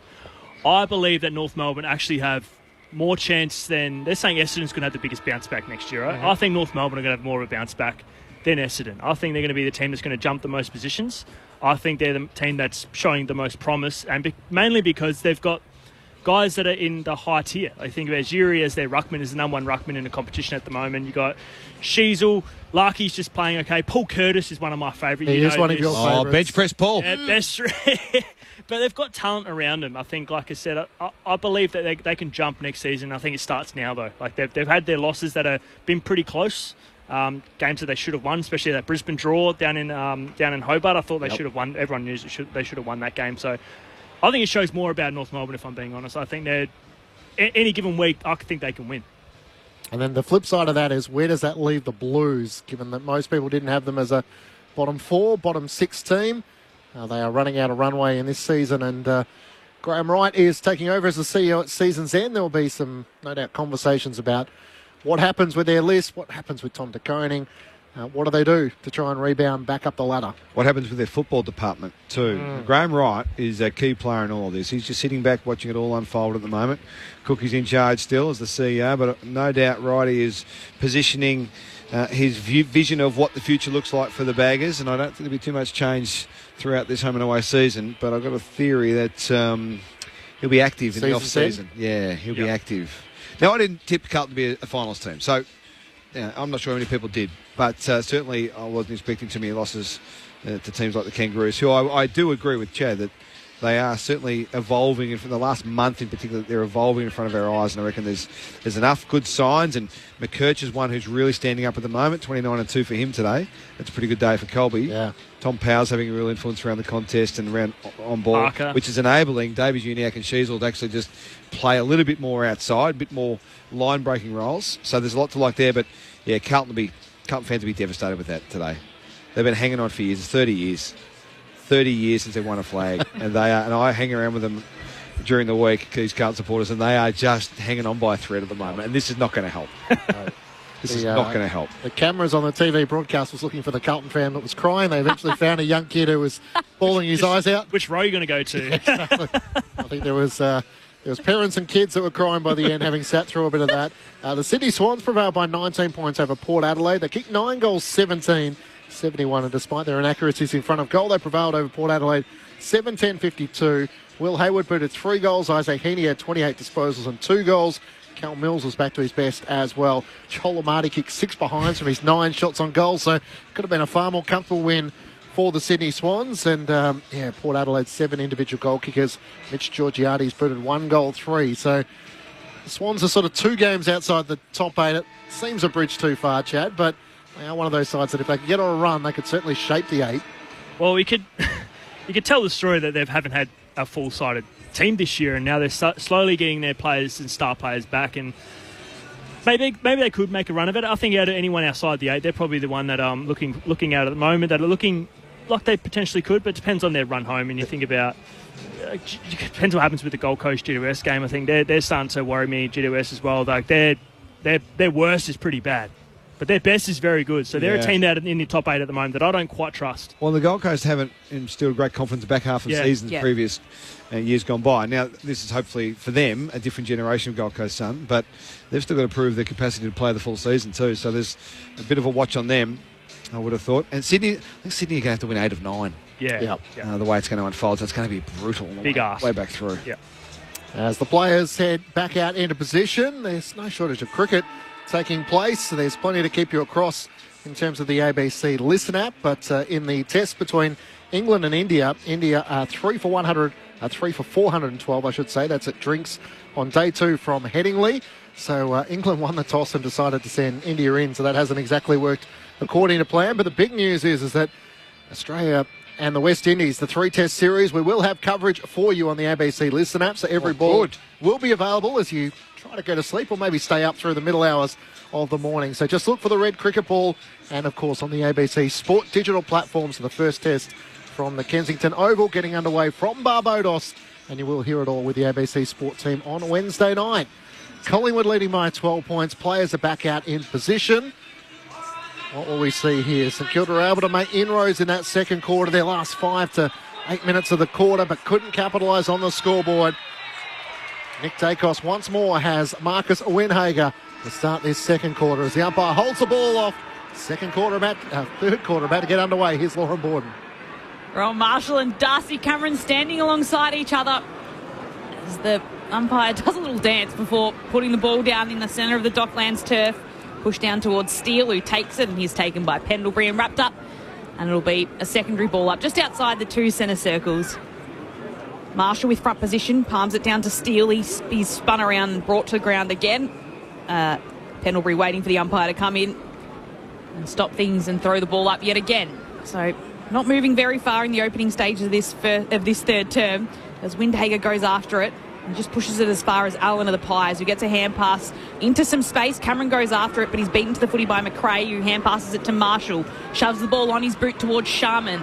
And the Saints can move it along here through the broadcast wing. Hand pass to Wood. And just a little chip kick towards Brad Hill, who marks it left half forward. Decides to play on and puts the kick inside 50 for St Kilda. He wants a mark from Wilson. In the end, front position came to Allen. He couldn't take the mark though for the Pies. Still a chance here for the Saints. Goal square. Owens on the line. Goals for the Saints. Took his opportunity a metre out from goals, and Mitch Owen puts the Saints within 6 points of Collingwood a minute into this third term. It's St Kilda 7-5-47, creeping towards Collingwood 8-5-53. Just a minute and 15 seconds played in this third term. Well, it's a real bad defensive error from the Magpies. Ed Allen drops the mark, but should have had better support at ground level. They are normally a really good goal line defensive team, but just allowing Owens to pick that ball up and slam it on his boot. Josh Dacos was on the goal line as the goalkeeper, but just didn't come back at the ball. That's a bad error from the Magpies. But well done to the Saints. They've made this very, very interesting very early. Got the ball out of the contest. Rowan Marshall involved here in the centre of the ground, and they just drew the extra number out. They ran at the extra number and drew that out, which created more opportunity one-on-one forward of the ball. And as a result, they get a pretty handy goal early doors. And had 4 shots on goal for 1-1, so wasn't able to capitalise in the second quarter. Opening goal there of the third, back in the middle of the ground. Ball spills out Collingwood's way. Elliott is crashed into by Rowan Marshall. It's picked up by Wilkie, kicks up towards half forward. Mason Wood down low marks. Keep an eye on Jamie Elliott. He got heavy treatment there. Saints work it up to half forward. Brad Hill swings onto his left, kicks high, looking for Owens. Bumped off it by Darcy Moore. At the back, Jeremy Howe for Collingwood. Hand pass to Josh Dacos. High kick to Lipinski. Wilkie works his way to the front. Can't take the one-hander mark. Spills out underneath he and Lipinski. Spills out Collingwood's way.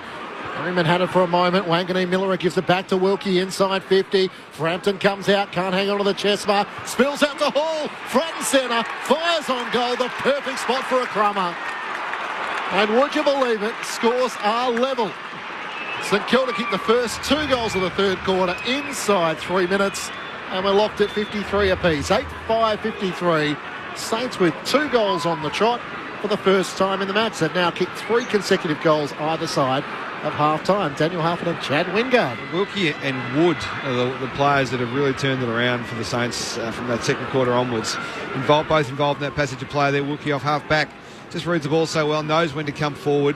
And Wood's the other one. He's had a couple of shots at goal. We've talked about his wayward goal kicking, but he's the one that presents back up at the footy across half forward, draws that defender out. He's becoming a really important cog in this St Kilda team tonight.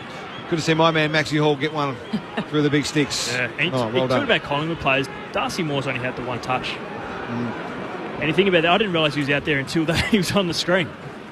No spoils as well, going for marks. 2 drop marks by Collingwood equals in 2 goals for St Kilda. And the clearance here for the Saints. Scores level, and the Saints want to go again via McRae, who puts them inside 50. Windhager takes it, hand passes it, stolen by Nick Dacos. Bounces inside defensive 50 and then hand passes to brother Josh, who goes back to Nick, who tracks back, then moves forward.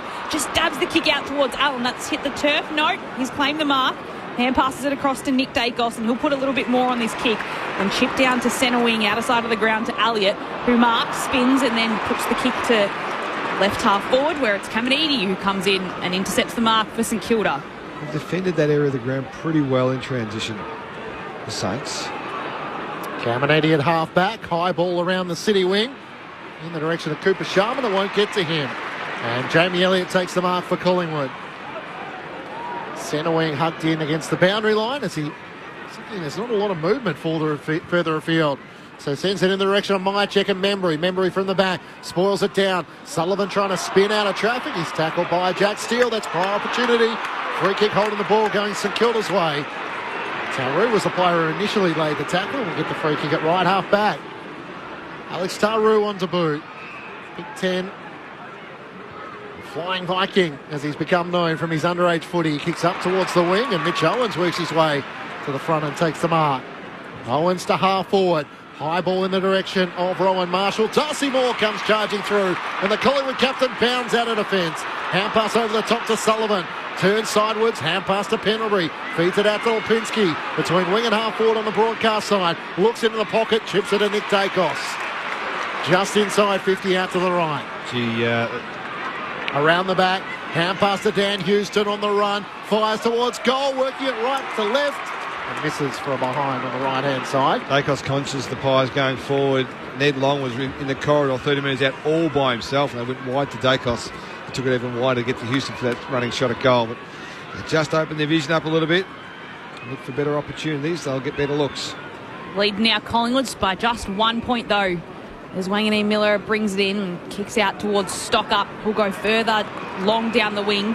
The dockside wing, Mason Wood marks, and then the hand passes it to Wilson, who'll kick to right half forward for the Saints over the top of Sharman's head. Howe was at the back, couldn't control it. So it'll be a throw in on the outer side of the ground, about 55 metres out from the Saints goal. They've kicked the first and only 2 goals of this term so far. And it's now Collingwood leading by just 1 point after they led by 12 at half time.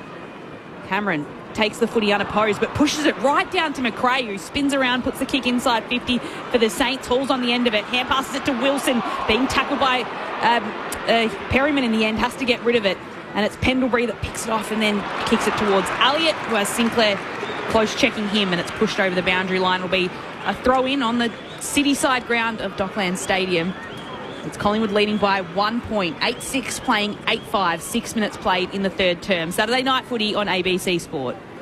On the SMS 0437 774 774. Matt from Clifton Springs says, are we allowed to mention currently experiencing a streaming issue with KO? No issue on the ABC Listen app as we bring you this match. Collingwood by a point. Jamie Elliott through the middle of the ground. Spots up Lipinski. He marks to the right of the centre circles. Plays on trying to draw Brad Hill. Wanted to hand pass over the top to Nick Dacos. Kicks in the pocket. And Membry was on the lead. It was a good kick as he marks in front of Caminiti.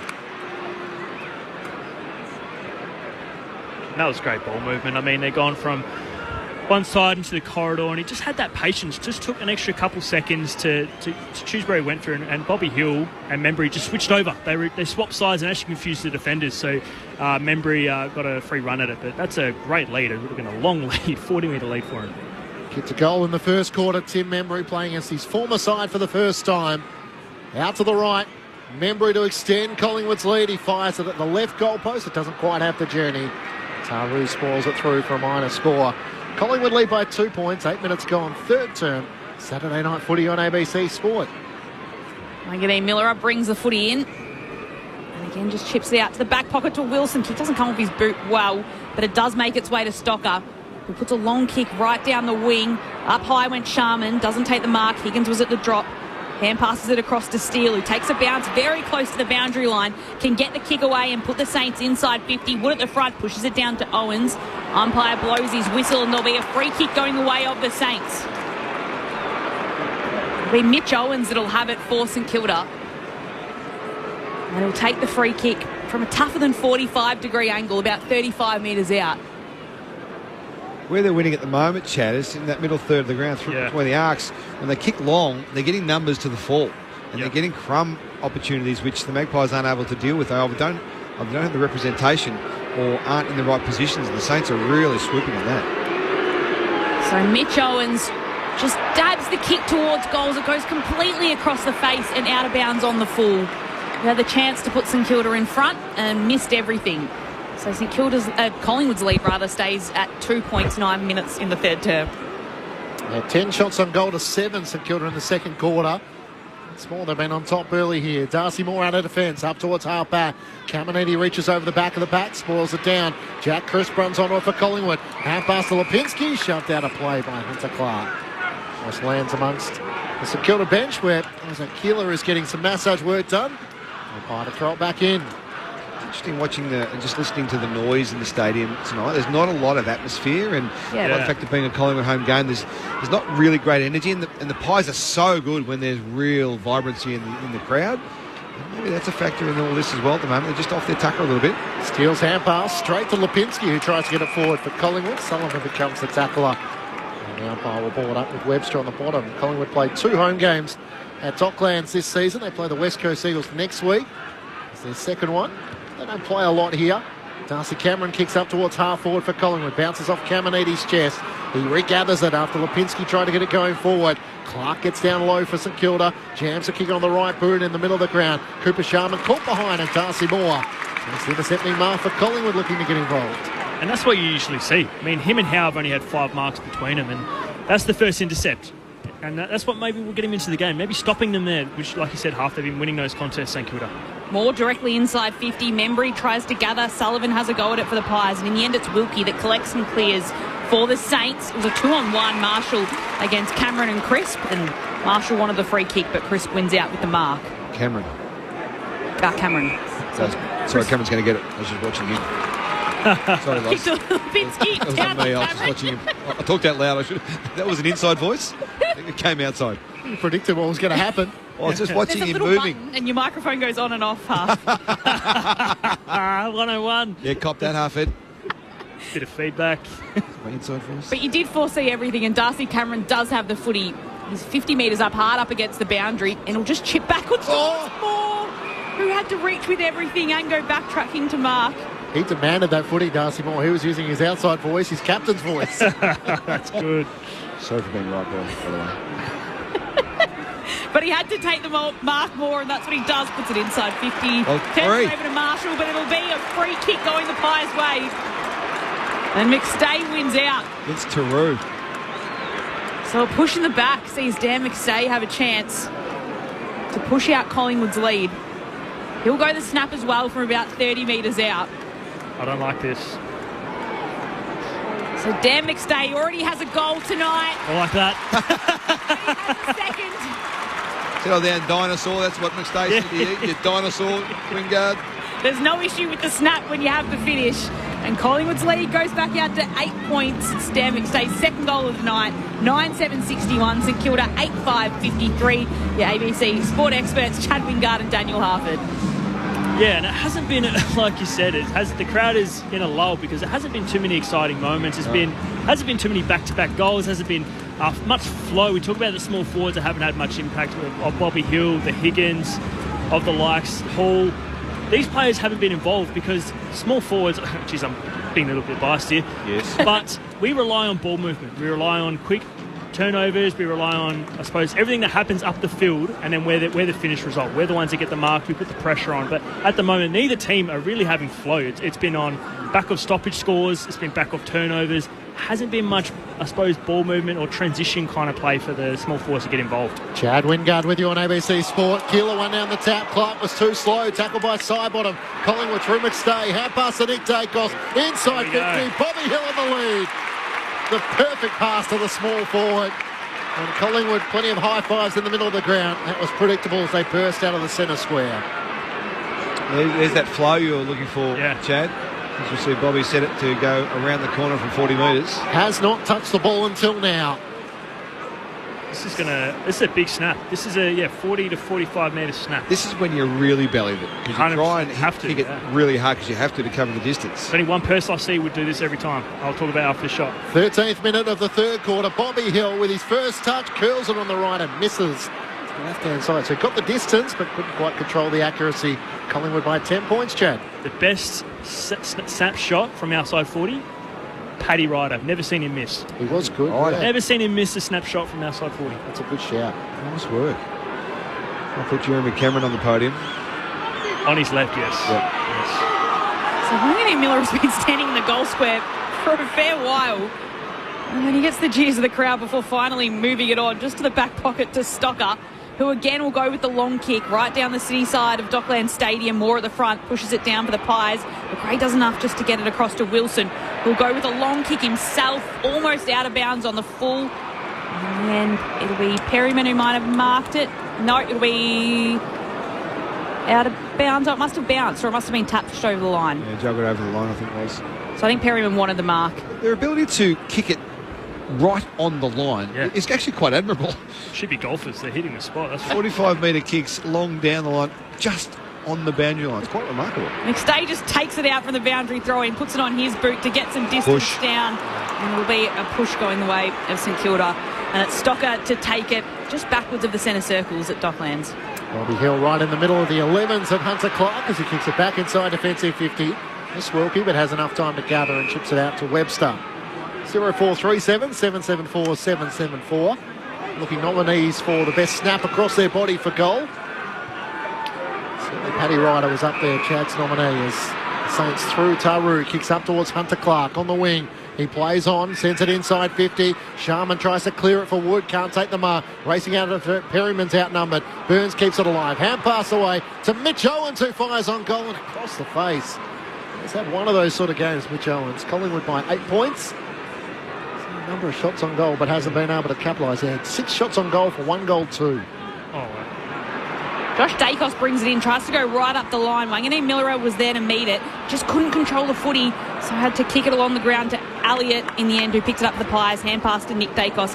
Hand pass to Hoskin Elliott, who put a long kick down. Bobby Hill will mark this one over Stocker, and he'll keep going and play on. Hand passes it across to Hoskin Elliott, who's standing there at left half forward. Inside 50 he'll go, and it's Keeler who sits back there for the Saints to intercept the mark. They're just a bit off the Pies. They'd runners inside then. They would normally feed the ball to it.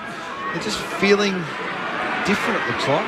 Of course, coming off the bye, so I think Craig McRae was up in Port Douglas, whereas the Saints have come off a 72-point loss here at Docklands last Thursday night as they try and work the footy along the broadcast wing towards Owens. Sharman will take it.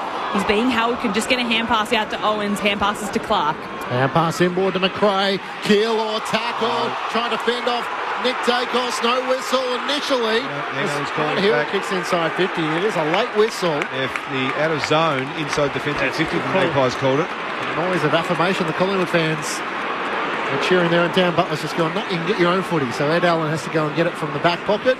Nick Dacos will take the free kick in the middle of the ground. It's the right outcome. It was a dead set throw.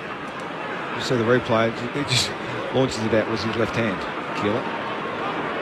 Nick Dacos, position number 22 coming up. Just Isaiah Wangane Miller has more with 23. Marcus Winhager for company. Had the tight tag on him for most of the first half, but when Akos went to half forward, he didn't follow him. Kicks up towards Ed Allen, who marks it right half forward. Western Australian son of Ben, of course. Marks it to Lipinski. Has it between the wing and half forward. Ignores the Membry lead initially. Comes inboard, turns it straight over. Looking for side bottom. Cooper Sharman gets a fist in there. Ricochets back out to Lipinski. Has another go at it. Into the pocket looking for Elliott. It's wide of him and Bobby Hill. And off the bottom part of the knee comes off Stocker. Out for a boundary throw in the right forward pocket for Collingwood. The Pies leading by 8 points. 17 minutes gone. Third quarter. Saturday night footy on ABC Sport. Did you play with Ben? No, Ben was the reason I got to Hawthorn. Oh. He went to the Dockers. Yep. And he and Andy Gowers went, and with that pick, they picked me. Oh, there you go. Nice little tie in there. St Kilda again. Try and use the footy and or work his number it down. 15.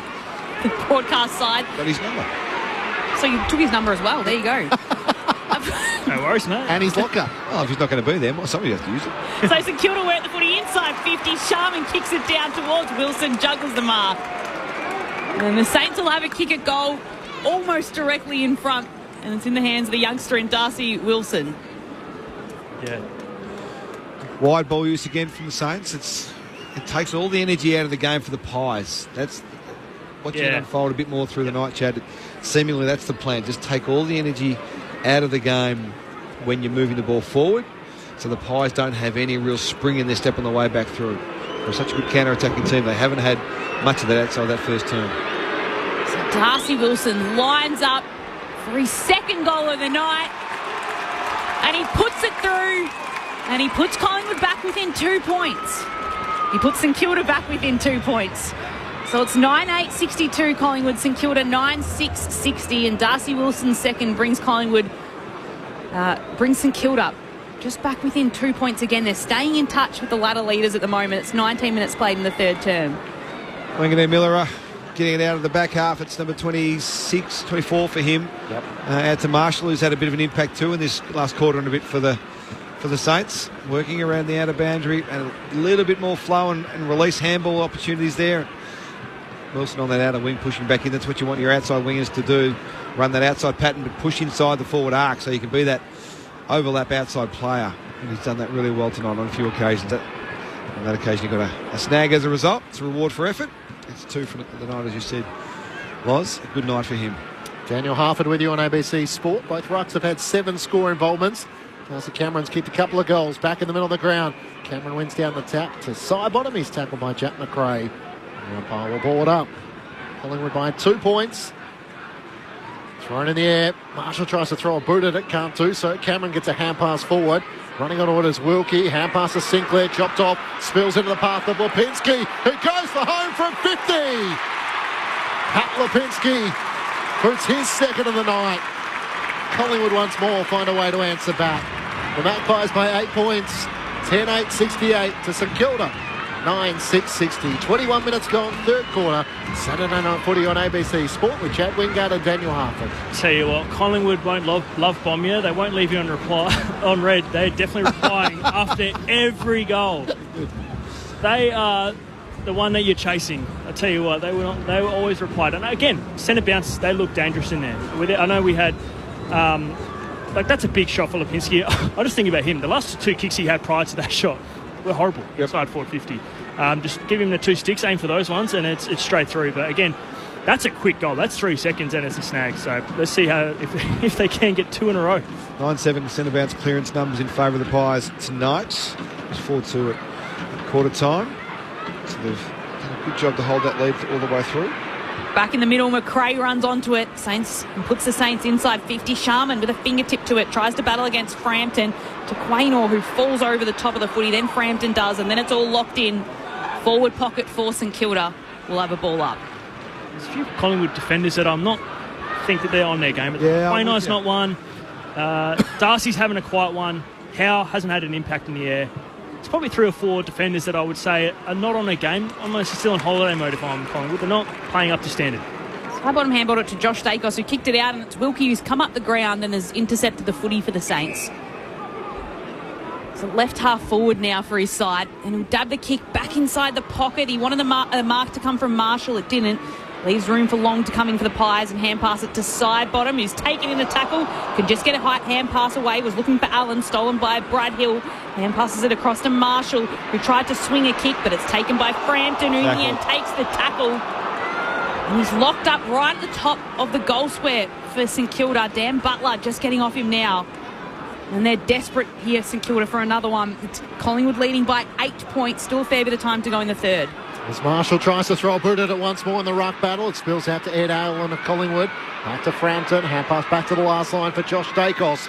Chips at not 15 to Quainer, called to play on. Butler off his chase, kicks up to Brody Myercheck, who takes the mark at half back. Swings on his right because he's got Bobby Hill free on the wing. He takes the mark, looks up, has Nick Dacos over the back. He's running away from Windhager, but he's out towards the boundary. 55 metres out from home.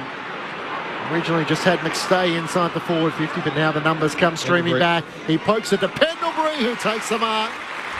Webster had half a look for a moment and thought he could have run through him. Decided against that, and Pendlebury takes the mark. They're the modern-day Cracker brothers, these two. They look for each other all the time. Round the ball, out of contest, out of scrimmage, but certainly in open play too. If it's not Josh who's in vicinity. I was about to say. Yeah, it's Pendles. They seem to have a really strong connection. Nick Dacos and Scott Pendlebury look for each other all the time. 37 years of age, Scott Pendlebury, 17 disposals, 6 marks and a goal already. Closing in on course of Brett Harvey's games record of 432. Pendlebury comes in for his second of the night, slams it into the right goal post. You can hear the crowd reaction there. With the right post still shaking. Collingwood leading by 9 points. Manganine Miller again to bring it in. To go one way and then just stops. He had Tauru calling for it all alone in the pocket. Chose not to use him. So again, he'll finally play on and go down the city wing at Dockland Stadium. It's very close to the boundary line. Up went Keeler and it's just punched over the line for a throw-in. If I'm Collingwood, there's one lesson that I'm going to learn from this. So after these long kicks to the boundary, they actually don't have a keeper. Most teams have a keeper behind the contest where they catch whoever's flying through. St Kilda, if they're not winning that contest, they've got people running off it like Higgins, so they need to have a keeper at the back. So too many are flying at the moment for Collingwood. But they're not making an impact either. Sinclair takes the footy, hand passes it to Clark. And he'll kick it towards Owens, but Moore was at the back. And just worked Owens off it to take the intercept mark. So standing at left half back. 62,850 is the average crowd for Collingwood this season. So they're here at their 1 or 2 games at Docklands, and perhaps not that in tonight, but they might get excited here as Elliott leads forward and is on the end of it to mark inside 50 and have a shot at goal. 52nd mark, Jamie Elliott for the night. The first real time we've seen Bobby Hill come up with the footy at one stage this quarter with a really strong lead into good space. Similar scenario on that occasion for Jamie Elliott. First time he's had real flow in the ball movement to get to his area, and he led up really strongly. Nice kick from Myercheck. He hasn't had much of the footy tonight, but Elliott now looking to make a mark on the scoreboard. In the latter stages of this third term, he lets the ball loose towards goals, and the Collingwood fans behind it like it. It's a major for Elliott, his 35th of the season. And Collingwood push ahead by 15 points. 25 minutes played in this third term. 11-9-75. Collingwood, St Kilda 9-6-60. And we talk about Darcy Moore. That actually started with him again, having an intercept mark. He's had 1 touch at half-time. This quarter he's had 5 touches and 3 or 4 marks that have been game-changing. It's intercept marks, not just the ones that you're just chipping and catching. So for me, it starts there for them. They need to make sure that they're stopping St Kilda getting those contests and then getting at the back and getting shots. So we love, and that's what we're talking about small forwards. You love flow, you love predictability. That's predictable Collingwood. Get an intercept, change the angle, have leading up the ball. No one better in the game as small forward at leading at the ball than Jamie Elliott. And great finish. 5 marks from all 4 of those intercept marks. Yep. Equal leading with Kel Wilkie for the Saints. Up to 35 goals for the season, Jamie Elliott. His career best is 39. So he's going to break that record, and he might be in the All-Australian side for the first time. Nick Dacos spinning out of traffic, gets a hand pass forward to Sullivan. Dumped in a tackle by Hunter Clark as he kicks inside 50. Caminiti almost run down by Elliott, holding the ball. Just didn't realise how much pressure he was under. And Collingwood's number 5 has started to come to life. And I tell you what, as a small forward, it doesn't take you much to get in the game. You think about it, he's had a pretty quiet night, same as Bobby Hill. 1 minute, and he's had 2 shots on goal. A chase down tackle inside forward 50. So did he actually tackle him then? Or did he Strip the ball. I reckon he stripped the ball out of his hand. Yeah, and that's just as good. I think so. 8 disposals, 3 marks and a goal for Jamie Elliott. As he'll shoot just off left of centre on a 45-degree angle. Looking to try and extend this Collingwood lead once more. Out past 20 points. He comes in. He likes it off the boot. And Collingwood have taken control here. Jamie Elliott with back-to-back goals for Collingwood. Up to 36 now for the season. He's had bags of 6, 1, 5, 5, 1 and now 2. Collingwood's lead is 21 points, 12-9-81 to the Saints, 9-6-60. 28 minutes gone, third quarter and a half, and Chad Wingard, Lex Pescier on the boundary. Chad, every time you mention a player not doing something, they seem to do it. So I don't know what magic you've come with tonight, but it seems to be working. So you need to have a real good crack ads. Bobby Hill, he's only had the 3. Billy Frampton, get into him a bit. He's only had the 3. Jack Steele? Jack Steele? Jack Steele's only had the 7. Get into him, Chad, for the Saints fans out there.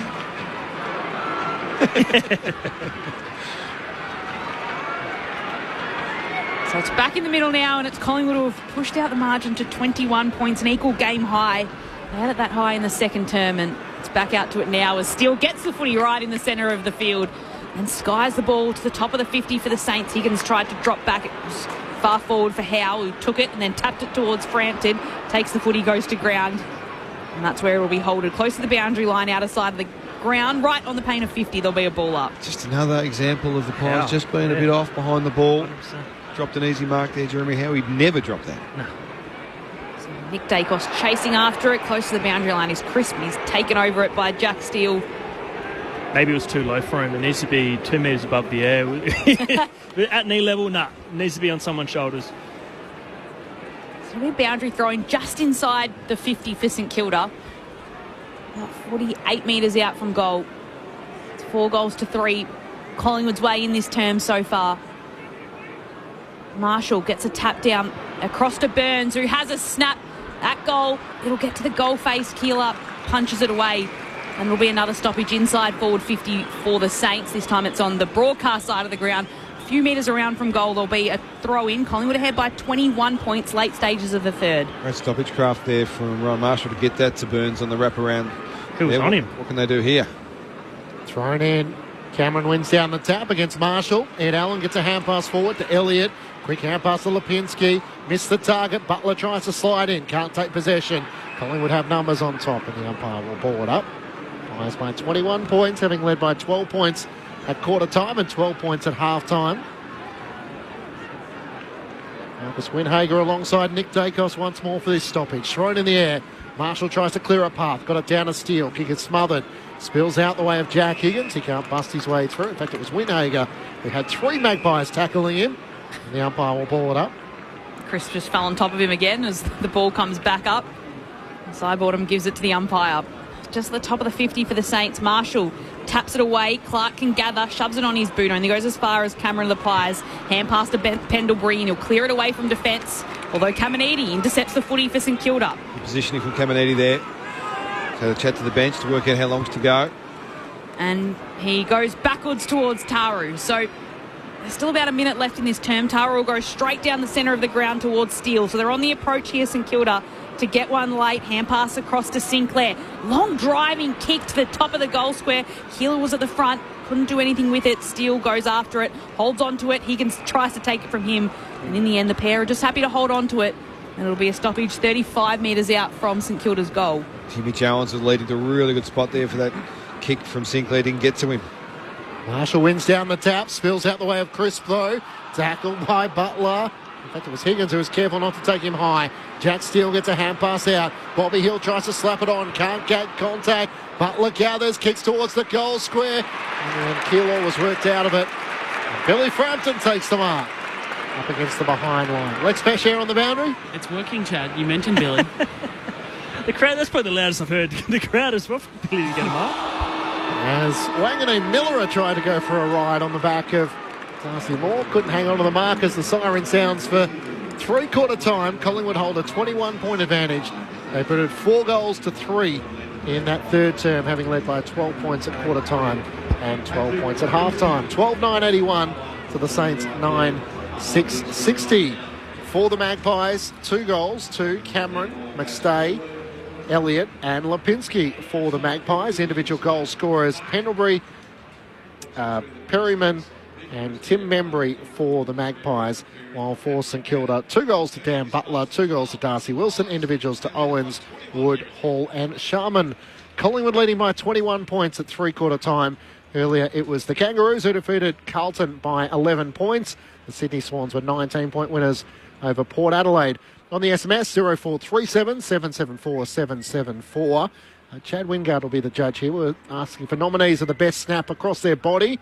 Greg in Geelong says Steve Norm Johnson wasn't bad. Snap at goal. Cats could have done with him last night. Great call. He changed the game, Stevie J, didn't he, with his shots? Yeah. Kingsley from WA says best snap across their body from distance I've seen is Matthew Pavlich. Oh, yeah, the Pavlich. Oh, yeah, that's a good call. Stephen Ballarat says Lockett, Dunstall and Ablett Senior were all magnificent kicks over the shoulder. Lockett and Ablett on either foot.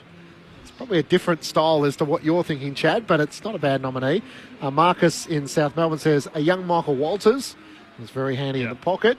Mark from Upway, cheerio to you, sitting outside next to the open fire on a chilly 4 degrees. The toasted ham and cheese Jaffas are on the way. Sounds pretty appealing.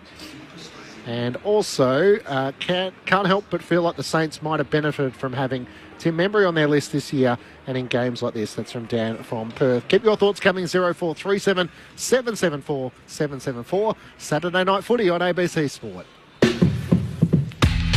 Hello, Patrick Stack here. Do you like sport and good conversation? Then we've got a great podcast for you. One cracking story, in depth, every day, in under 15 minutes. It's called ABC Sport Daily, and you can find it on the ABC Listen app. This is the 2025 AFL Premiership season on ABC Sport. Front position came to Allen. He couldn't take the mark though for the Pies. Still a chance here for the Saints. Goal square. Owens on the line. Goals for the Saints. Frampton comes out, can't hang on to the chest mark, spills out the Hall, front and centre, fires on goal, the perfect spot for a crummer. And would you believe it, scores are level. Cameron. Cameron. Sorry, Cameron's going to get it. I was just watching him. Sorry, Ross. He's a little bit geeked out on I was watching him. I talked out loud. That was an inside voice. It came outside. Predicted what was going to happen. I was just watching him moving. And your microphone goes on and off, huh? 101. Yeah, cop that, Harford. So Dan McStay already has a goal tonight. I like that. Second. Settle down, dinosaur. That's what McStay said to you. Your dinosaur, Wingard. There's no issue with the snap when you have the finish. So St Kilda were at the footy inside 50. Sharman kicks it down towards Wilson, juggles the mark. For his second goal of the night. And he puts it through. He puts St Kilda back within 2 points. Running on orders, Wilkie, hand pass to Sinclair, chopped off, spills into the path of Lipinski, who goes for home from 50. Pat Lipinski puts his second of the night. But they might get excited here as Elliott leads forward. And he's on the end of it to mark inside 50. He lets the ball loose towards goals. And the Collingwood fans behind it like it. Caminiti almost run down by Elliott, holding the ball. As he comes in, he lights it off the boot, and Collingwood have taken control here. This is ABC Sports coverage of the AFL. On your radio. ABC Sport Digital. And on the ABC Listen app. 2 goals in 4 minutes from Jamie Elliott, who's had a quiet night, has Collingwood in front by 21 points, 12-9-81 to the Saints 9-6-60. Matt Clinch alongside Lauren Borden calling the action. Lex Pesces down on the boundary. Daniel Harford and Chad Wingard are your experts on ABC Sport. It was a much better quarter from the Saints, but they still lose it on the scoreboard. That's the frustration for Ross Lyon, I reckon, at the moment, Chad. 15-11 inside 50s, 4-2 centre bounce clearances. Tackles, we talked about that in the first half. They were pretty poor with their tackling, 22-17 in that third term. So they upped the game. They really did control that quarter a lot. They took a lot of the energy out of the game with the way they moved, but they forced Collingwood, whilst St Kilda were going wide, they forced Collingwood wide as well, and they can defend that pretty well with the way Ross Lyon sets up his team. So it wasn't a bad plan in the end, but to cough up those late goals, I reckon Ross had come in really annoyed with that because the game was there to be won. They hit the lead, or they tied the score at one stage through that third term. So they had the game to be won, but they weren't able to land a killer blow. So that's what I'm sure Ross Lyon will be looking to have a chat about to his players at three-quarter time. He's pretty active. He's pretty, well, at the moment, he's pretty physical with his gesturing down there at the Saints huddle at the moment. So he wants some big lift from something in this last term. I think it's going to have to be to try and get a little bit of energy into the game. I think that's something that they could really benefit from. They've got some talented players out there. They've got some kids who are just looking for some adrenaline, I reckon, and this game hasn't produced any of it. It's probably helped to a degree to get to this point because the Magpies haven't fed off it. Yeah. I reckon for them to win it, they're going to have to rise as a group and rise individually through this last term. Well, it's going to be hard because they haven't done it all game. Yeah. So they're going to have to kick 21 points here. Minimum, they're going to have to kick probably 30, 40 points here when they've kicked 60 for the game. And most of their goals have been not by luck, but pure, like, everything has to go well for them. It has to go exactly right for them to score. Like, they're not going through the corridor. They've gone through the corridor once, I've seen, through this whole game from a defensive chain. The rest is just boundary line, winning at the back, and then just getting it forward. Or they're winning it from the stoppages. For them to score what they need to score to win this game, they're going to have to change their whole game style. And because they haven't done it all game, I don't know how it's going to work. Because, like we said earlier, it was not sustainable to play this way or to win, to kick a high enough score to win against Collingwood. Yes, it stopped Collingwood from scoring, but they've still scored 81 points in three quarters, which is above average for Collingwood, what they're averaging this year. Yep. Lex Pesce on the boundary. Here's a fun stat for you, Chad, on that. St Kilda used the boundary 61% of the time. That's the second highest percentage in the competition. So they're doing that. There you go. That's Reese's not just a suburb. That's very good from Lex. I'm going home. Take my spot. Final quarter about to get underway. Collingwood leading by 21 points. The Pies looking to hold their buffer on top of the AFL ladder.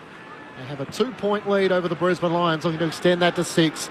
Cameron wins down the tap against Rowan Marshall. Beautifully over the back to Sidebottom, inside 50. McStay's bumped off it. Running onto it is Membry. Can't get boot to ball as he's tackled by Sinclair. Hand pass to Lipinski. Millimetres out from goal. Thought he was taken high by Caminiti. No whistle. Membry's hand pass back towards Elliott. Knocked onto McStay. Down low for Sullivan. Hand pass looking for Lipinski. St Kilda desperate to rush it through. Stocker thought he was taken high. Sinclair's hand pass to Caminiti. Back to Wanganeen Millerer. High kick up towards half-back. Marshall and Cameron. Cameron takes the mark. And Darcy Cameron will have it, 60 metres out. He belongs all by himself. He was standing there unmarked, about 45 metres out. Doesn't go there, goes wide to Crisp. Doesn't gain much distance by going to Crisp either. He's still outside defensive 50. He'll chip it towards Sidebottom. Still at left half forward, and this time Sidebottom puts it forward. He saw Elliott running. He wanted to go to him. Just went over the top of his head, worked out of it by Hill, and it'll be the Saints emerging with the footy by Wanganeen Millerer, who kicks out. Planer's there to intercept for the Pies. He'll go defensively towards Howe. Collingwood will try and set it up from their defensive line as Howe goes into the middle towards Long. Couldn't take the mark, and it's Hall will recover and grab the footy for St Kilda. Hand pass to Wilson, who goes inside 50, looking for Wood. Takes the chest mark as he's running backwards. And he'll have a shot at goal to put the first to the fourth on the board and keep St Kilda in this one. 1 minute and 30 seconds into the fourth. Great awareness by Jack Sinclair to get the fist on the ball just behind centre. That was brilliant. Mason Woods having a round the corner snap from 25 metres out directly in front. Look at us dinosaurs. We cannot cope with this. We cannot cope with Not 25 metres. It's directly in front. Directly in front. He's going to snap right in front. Can he finish it off here? He's got it. We are such dinosaurs when we go. Wood's got 3 for tonight. And now Collingwood's lead just cut back to 15 points. It's 10-6-66 St Kilda, Collingwood 12-9-81. Just a minute and a half gone in the first term. That is bizarre. Yeah, that is. I can't get my head around that, I must admit. It's a funny game, modern footy.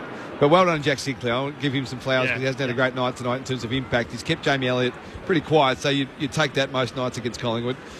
Offensively, his threat has been less than what is normally expected from a St Kilda game. But that was brilliant to get involved, read the play, get that fist on the ball, and that's where they got the transition back through the middle of the ground. Yep, Chad. Exactly right. They're going to have to go through there. He's had 5 shots on goal, Mason Wood. Nick Jones has had 6, so he's played more as a forward tonight, Mason Wood, rather than a winger. Back in the middle of the ground, Collingwood get the clearance. Cameron got it down to Nick Dacos, who kicks it up towards half forward. Sullivan, did he run through the mark? Windhager there? No, 50. He did, but he's within the 2 metres that they allow. Sullivan veers out to the right, long towards the goal square. McStay works his way to the front. Caminiti makes the spoil. Stocker's hand pass. Under pressure, Sinclair straight towards the boundary line. Racing after it is Higgins. It goes out of play. Insufficient intent. So stiff. He almost got there, Higgins. Quickly taken by Perryman. It goes inboard to Elliott. Just inside the 50 and barely 15. Barely 15. It's about 8. But also insufficient intent when you're getting tackled. Yeah. Trying to get a hand pass clear. Otherwise, you're pinned holding the ball. It's so stiff. Yeah, it's tough. It bounced more than 3 times. So how that... Anyway. You've got to predict the bounces too these days. Yeah. Jamie Elliott kicked 2 goals in the third quarter. Into answer back here from the Pies. Out to the right, he comes in. It won't quite have the journey to the goal square it goes. Ron Marshall rushes it through and it bounces into the post for a minor score. Collingwood by 15, make that 16 points. 4 minutes gone, final term. Sinclair takes the footy and just chips it across to Wanganeen Millera, and Sinclair keeps running, gets the hand pass across from his teammate, and then puts it right down the broadcast wing. Moore with 2 hands fists it out of bounds right into the Collingwood bench, and it'll be a throw-in directly in front of our broadcast position. Again, that was a great double fist spoil there, but at the back, if that goes out the back, St Kilda can really run on. So Collingwood have got no keeper behind any contest. Ball tossed in, Cameron taps it out. Elliott's trying to get his way to grab the footy in the centre of the field. Umpire blows his whistle. It's a holding free kick. And it's to the Saints. And it's to Stocker. Stocker just darts the kick directly into the centre of the field towards Windhager. He'll flare it across to the outer side of the ground. Wanganeen Miller and Marks plays on immediately and will just run. He was tripped. Will he get the free kick coming back? He will. Good free kick. As he was running by McStay. That was certainly a free kick, and Wanganeen Miller limps up, but will take the free from the centre of the field. He did try to grab the back of his jumper and just slipped down, so it wasn't a deliberate trip. Nah. But it stopped him from getting an entry inside 50 here. Collingwood by 16 points. Jamie Elliott missed at the other end. If the Saints can get the next one, the game's still alive. Out to Brad Hill at right half forward. Kicks into the pocket. Not a great kick. Now takes the intercepting mark for Collingwood. Chips it out to Crisp at half back. Looks to play on. Runs around the boundary line. Kicks it up to Elliott. He marks just in front of the 2 benches where Lex Pesher is watching on. It looks like the Saints are going to make their sub, and it looks like it's Isaac Keeler. He's moved to the back of the bench. So Toby Travalia comes on, and I assume that's tactical. Thanks, Lex. Tony McCreary was subbed out at quarter time for Collingwood with hamstring awareness. Sullivan came into the match. Collingwood through Ned Long, just kept it alive and then gathered the footy. Hand pass down low for Sidebottom. He stuck a boot in there, trying to kick it forward to Chris. Can't take it cleanly. Brad Hill, tackle by Long, got a hand pass away. Nick Dacos swoops onto it. Hand pass over the top to Hoskin Elliott. Hand pass over his shoulder. Stocker puts the block on Long, allows Windhager to gather. One way then the other. Gives it back to Wilkie in the back pocket for the Saints. Kicks up towards Mason Wood, who takes the mark. And Wood hands it across to Brad Hill, running on his right side.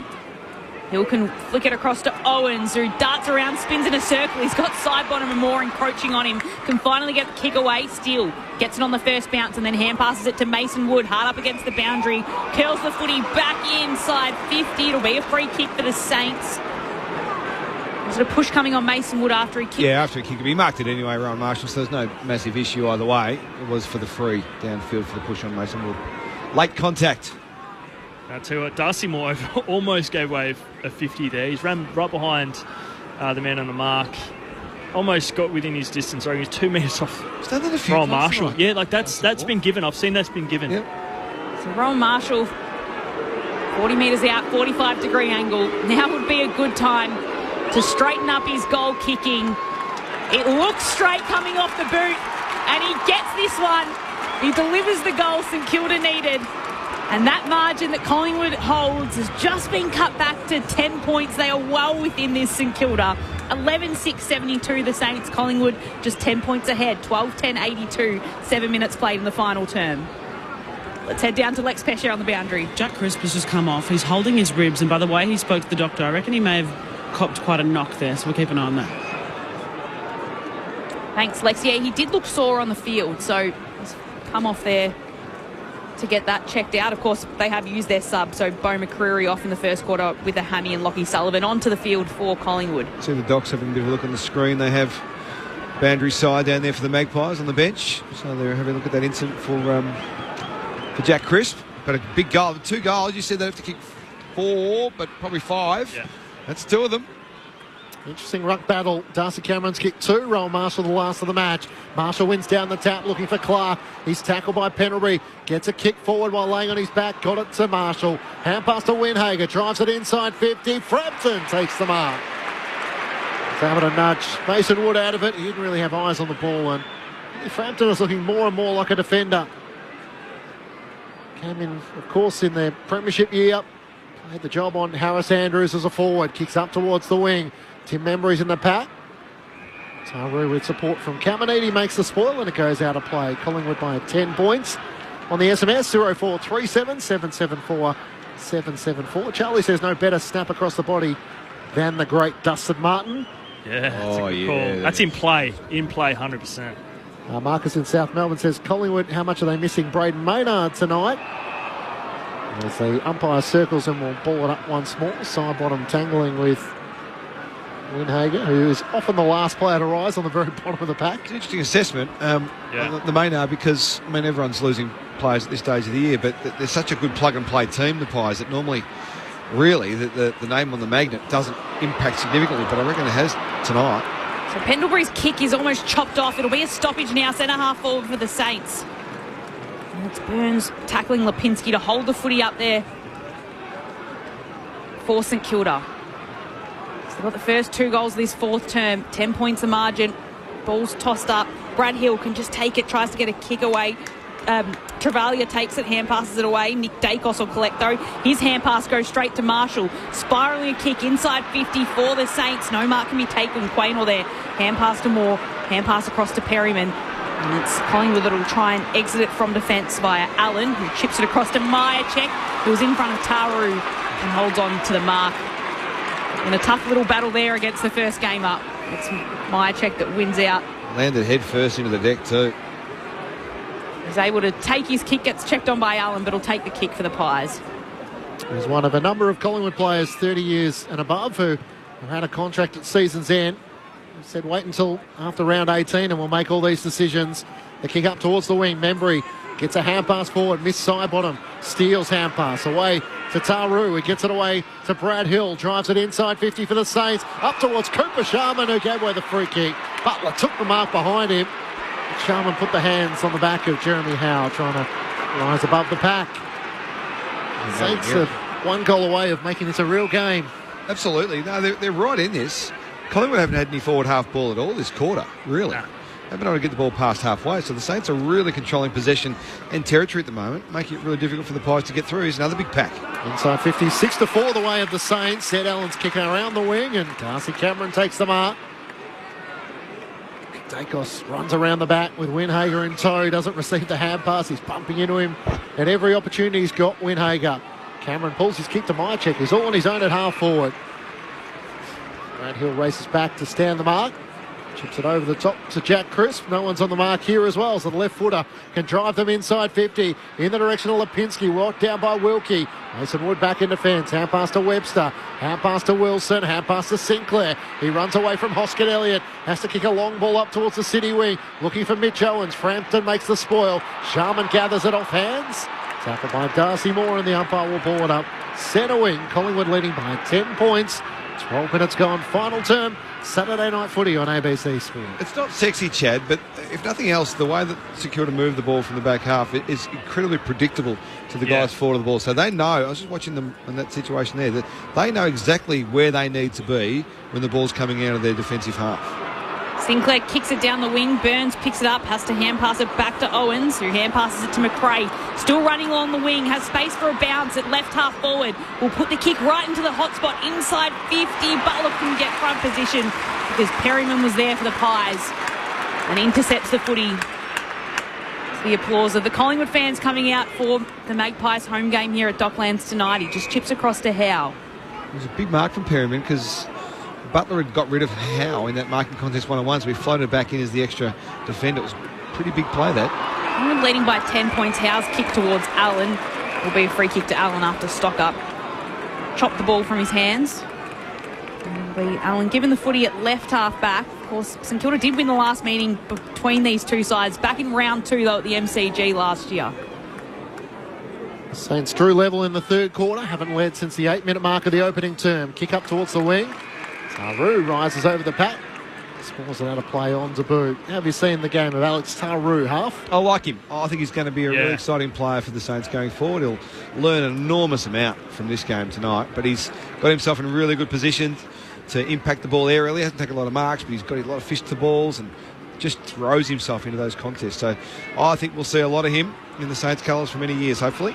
18 years of age, 193 centimetres, the nickname of the Flying Viking. His dad was born in Sweden, and two other siblings are born there as well. He was born in Australia.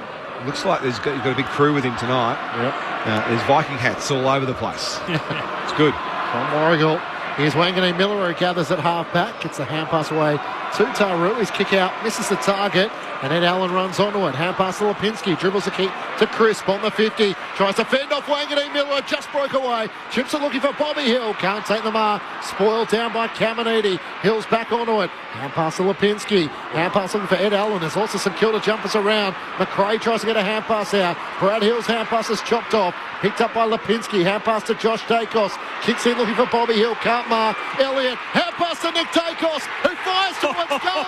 The little mark. There's the crowd. With Marcus Winhager in tow trying to lay the tackle, Nick Dacos rises to the moment and gives Collingwood some breathing space. His teammates come to lift him off the turf. He's a hard man to stop, and an important goal in the final term as he yells in jubilation. Collingwood by 16 points after the Saints had kicked the first 2 goals of the final term. 13-10-88 to St Kilda 11-6-72. Collingwood leading by 16 points. 15 minutes gone. Final term, Daniel Harford and Chad Wingard. I tell you what, you think it's the national anthem, but maybe it is because everyone's out of their seat. Maybe it's the Collingwood national anthem with Nick Dacos kicking a snag, because that was loud as we've heard the crowd all night. That was a tough shot on goal. He's had the tagger on his back in Winhager, and he's still able to have half-metre split and put it on his right boot to chuck that through from 35 metres. That's exactly what Collingwood needed. That's a big exactly what they needed right then. They had no right to kick that. It puts Collingwood back out by 16 points. Umpire restarts play. McRae goes in after it. Hand passes it away to Wanganeen Miller. Try and get a hand pass away. He's locked up by Sidebottom and Sullivan. Down to Lex Pesce on the boundary. This is the moment the crowd goes bananas. I reckon the stadium shook just then. They just started chanting the Collingwood thing, didn't they? Just before that. So they're starting to understand their role here, the Collingwood supporters, I reckon. As Burns takes it out for St Kilda and will put it just inside 50 for the Saints. Sharman punches it away, but Moore also gets a hand to it to put it away. Brad Hill will run onto it. He spins around close to the boundary. Will stick it inside 50 for St Kilda. Owens comes crashing in, can't take the mark. Josh Dacos is at the drop and he can clear it out of defensive 50 for the Pies. Gets to Myercheck, can't take the chest mark. Caminiti's in there and will put the Saints directly inside 50 again. Gets it towards Higgins. Howe does well against the Saints small forward. And it's out of bounds for a boundary throw in just at the top of the 50 for the Saints. Still in it. Collingwood's lead 16 points, 16 minutes played in the fourth term. 28 disposals for Nick Dacos, 5 clearances, 9 inside 50s and now a goal, 7 score involvements. And he's not an animated player, but when he kicked that goal, he was certainly proud of his endeavour to work his way through. The Marcus Winhager tag is from the stoppage. The umpire will ball it up once more. Jack McRae on the very bottom of the pack. He's had to work hard, no doubt, Nick Dacos today, and his second half's been much better than his first, I reckon. McStay wins down the tap to Crisp, kicks Collingwood in the middle of the ground. Nick Dacos up against Wilkie. It ricochets off Membry. Out towards Jamie Elliott, who leads the foot race. He tries to volley it inside 50. It works on the bounce to Membry. Hand pass back to Nick Dacos into the pocket. Down low for Myercheck. Collingwood are running on top of the ground in the final term. And Nick Dacos is thriving, having gone forward in the last few moments. Yeah, I reckon they've missed a trick here by not keeping Winhager on him when he goes forward, Chad. He's way too damaging in the front half of the ground to be able to just play on any defender. He's too smart. He's too smart. And he was in that chase for the ball with Jamie Elliott. Had really good wheels to get to it, to get a foot on it. Member is involved there. And watching Myercheck run while all that was happening was super impressive. 10 disposals, 2 behinds for Brodie Myercheck. Looking to try and finish it off for Collingwood from the right forward pocket. He sends it through and might have sent Collingwood to a 12th win for the season. 22-point leaders after the Saints booted the first 2 goals of the final term.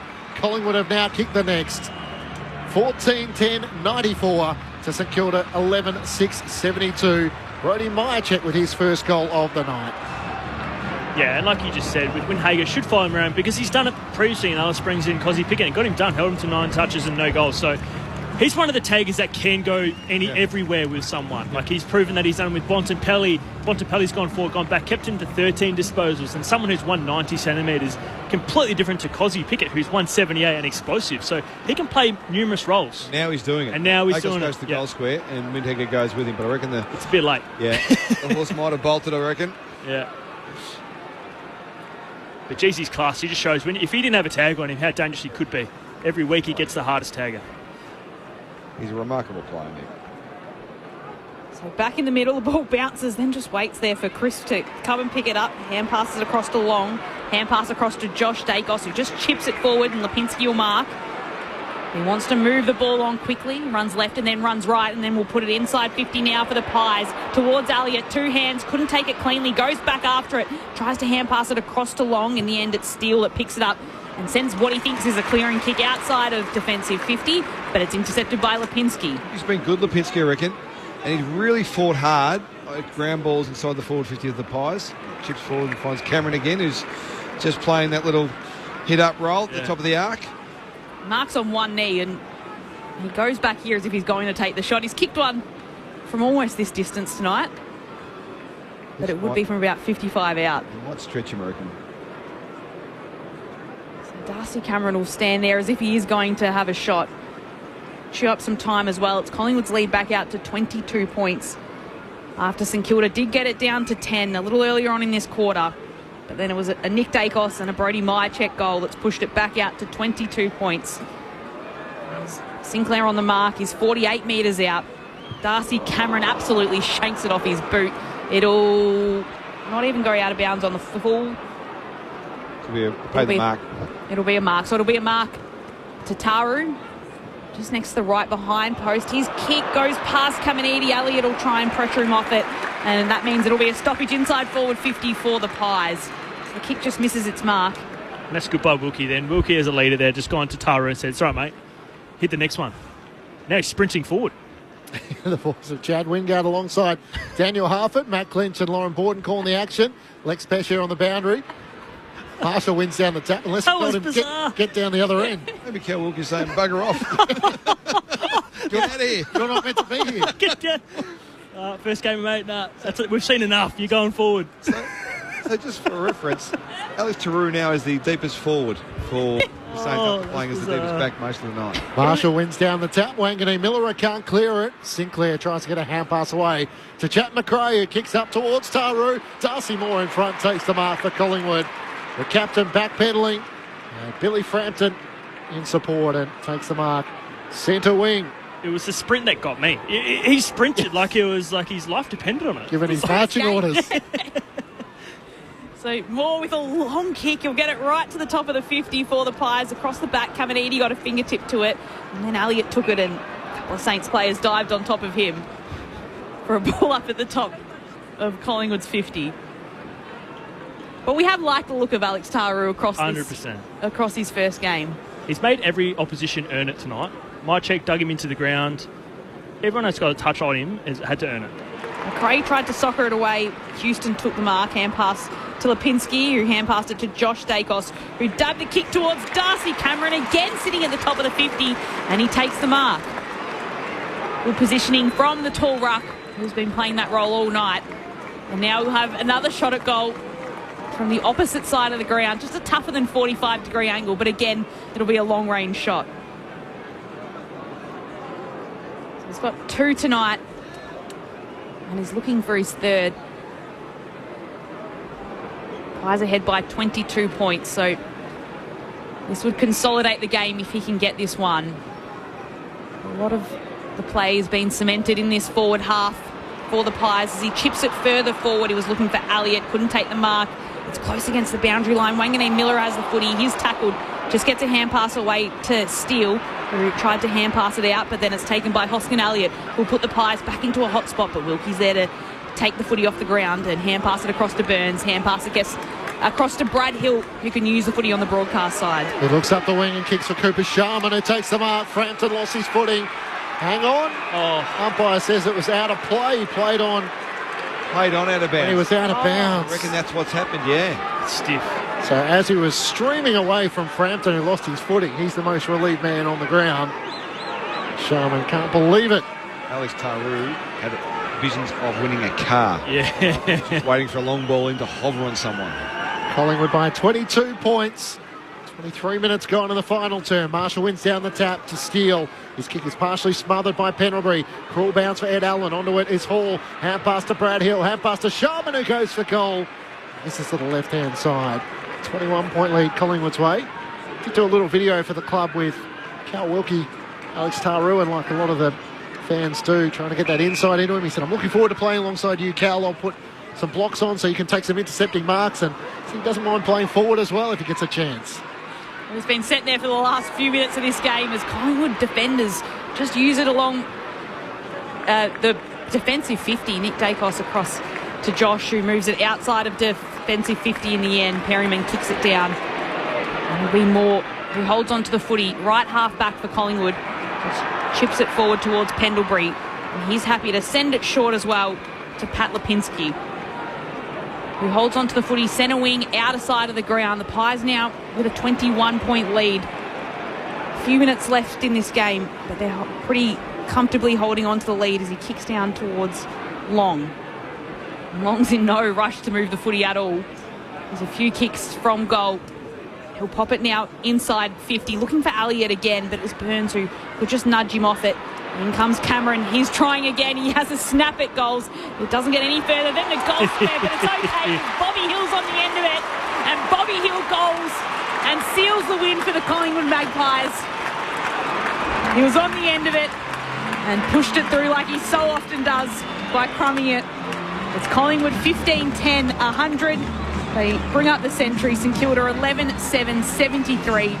25th minute mark of the fourth term, and it looks like Collingwood have finally sealed their 12th win of the season, although they've been challenged by St Kilda across the game. What a great goal. Such a great talent to bring the ball from hand to foot so quickly. Had no time and space.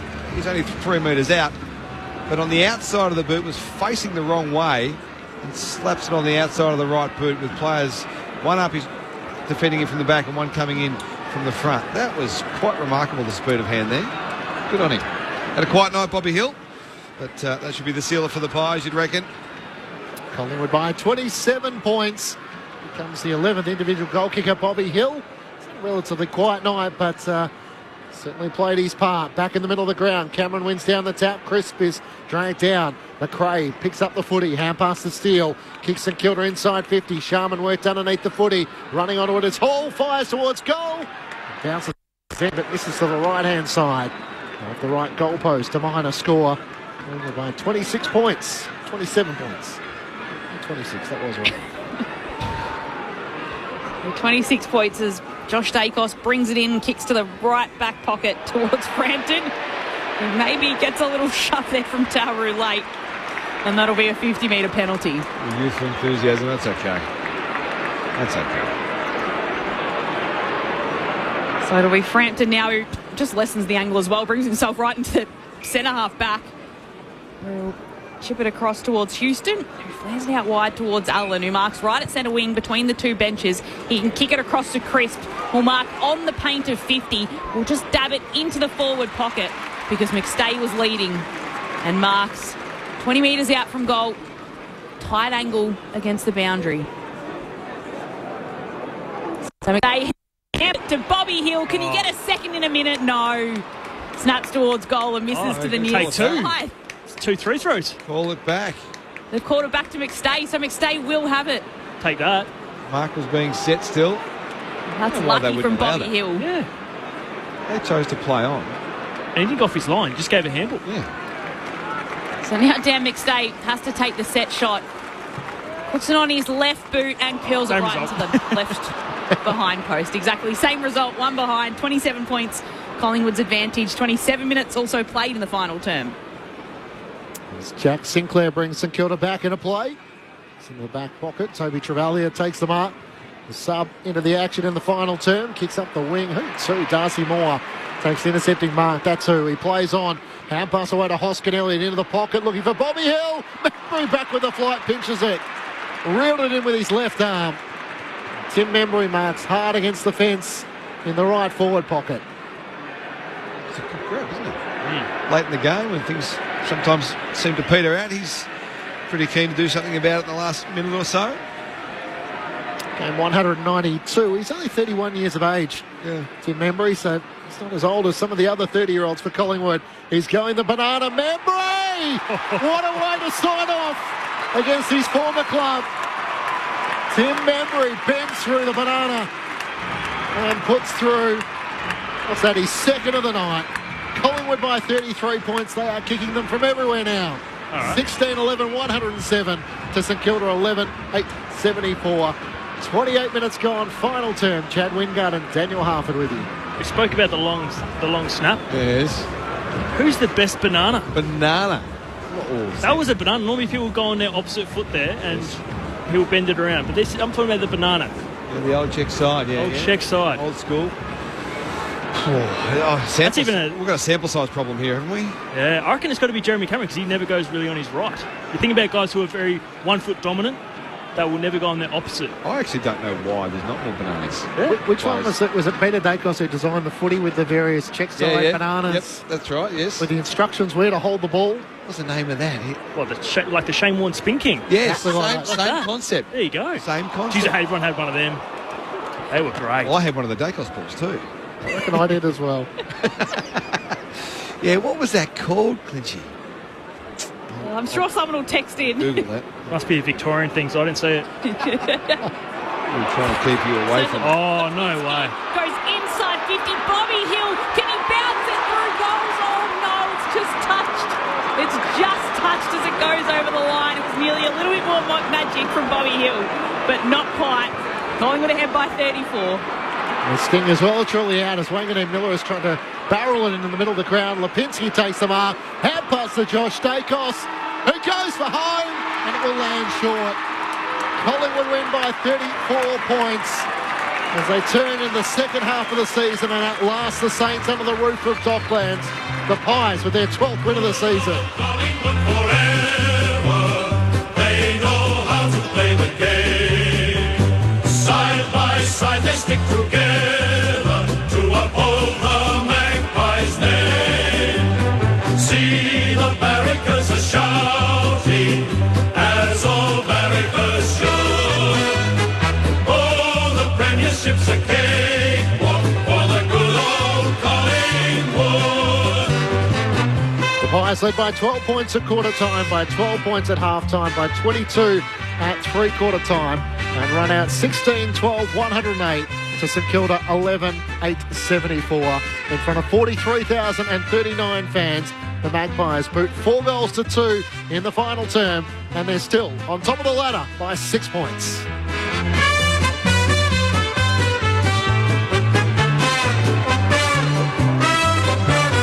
Good old Collingwood forever, they know how to play the game. Side by side they stick together to uphold the Magpies' name. See the barricades are shouting as all barricades should. Oh, the premiership's a cakewalk for the good old Collingwood. As we turn towards the second half of the season, when you're in the pointy end of the ladder, you don't want any slip-ups, and Collingwood prevail by 34 points over St Kilda, a match in which the Saints drew level in the third quarter, but Collingwood threw once more the Dacos magic in the final term as he stood up when Collingwood needed an answer, prevail by 34 points. 16-12, 108 to St Kilda, 11-8, 74. Sets up a clash with the West Coast Eagles back here at Docklands next week, and the Saints take on the Dockers in Perth on Sunday. For the winners, 2 goals to Darcy Cameron, Dan McStay, Jamie Elliott and Pat Lipinski.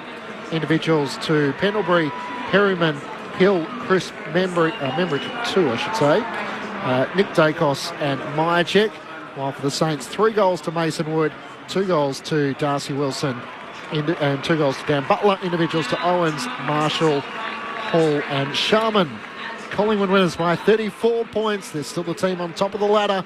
their 6th consecutive victory. Daniel Harford and Chad Wingard with you on ABC Sport. Well, a long way from their best, I reckon, Clinchy, from what we saw from the Magpies tonight, coming off the bye, a venue they're not overly familiar with, and the Saints trying to minimise their energy in the game and their counter-attack brilliance, which we've seen so many times throughout the season. So a bit of a thumbs up to the plan, I suppose, for Ross and his boys to try and minimise or take away the weapons of the Magpies. But I do think they're just a bit off, the Pies tonight, Chad. We've mentioned it a few times in the call, but they just did enough. They got enough class in the end to win the moments, the key moments that mattered. And you mentioned Nick Dacos there, and he had to work really hard through the Windhager tag tonight, and watching him impact the game in that second half after relatively, in terms of his standards, lacklustre first half was really impressive, and then players feed off him. Pendlebury is brilliant. I really enjoyed the game of Paddy Lipinski tonight.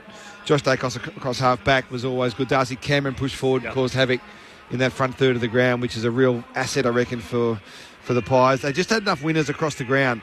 Without dominating, they just had enough winners to get the job done in a fairly, what would you call it, lacklustre affair. Yeah. And they still won by 34 points, and they did come off a bye, so that's probably the only out I'm going to give them. They come off a bye. They just had, most of them have gone away for a week or a few days, seen home, gone elsewhere, and had a mental refresher. We got to remember, this is their 6th win in a row now, so they're in great form, and they're very good at winning close games. This wasn't a close game, so they've been in this situation plenty of times, and they know that their brand of footy stands the test of time. They've obviously been there to the Holy Grail and winning the premiership in recent years, and Dacos boys both having 30 touches each really tipped off the game for me. They were very in sync again.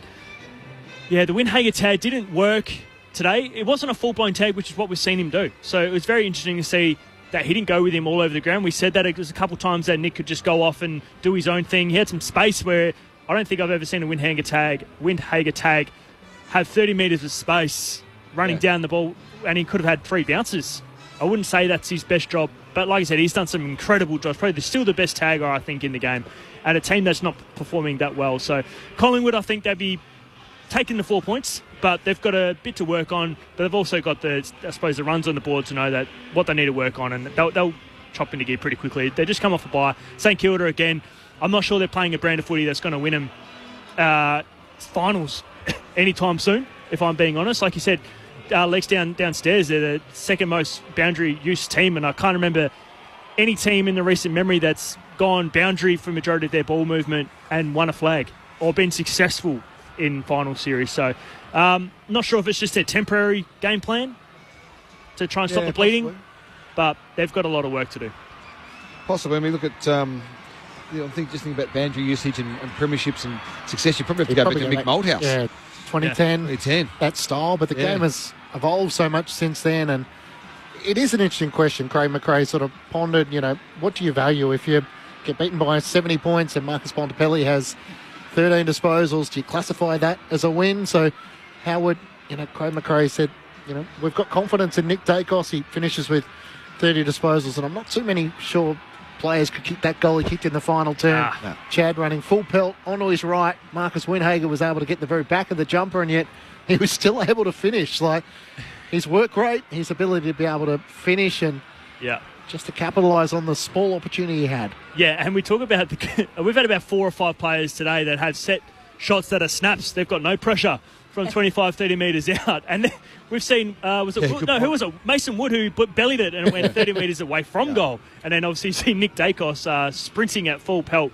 Windhager chasing him down, and to go across the body. He's already passed the line of goal, so he's had to whip it around behind him on his right foot. I mean, he's a spectacular player. And like I said, I always wonder, because he gets a tag every single week, he gets the attention. It'd be amazing how he would go if obviously tagging wasn't allowed, just how much impact he could have. He has impact no matter what, but imagine if he didn't have the attention that he has. It just shows that the team that he's in and the environment that he has around, that he just impacts the game. If he has 30 touches or not, it draws everyone else and it makes everyone better. So he's an absolute killer player, and like you did say, that having a couple of injuries, it was a bit of a strange game to start but I think Collingwood have got a lot to. I still think they're the premiership favourites, in my opinion. This didn't change my opinion on them.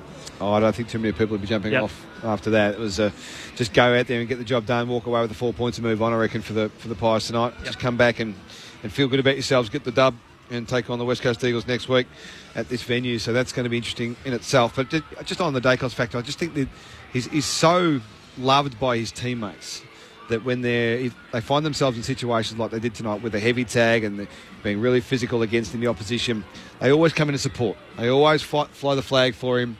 They come and give him a chop out physically if they can, but they'll also get in the ball.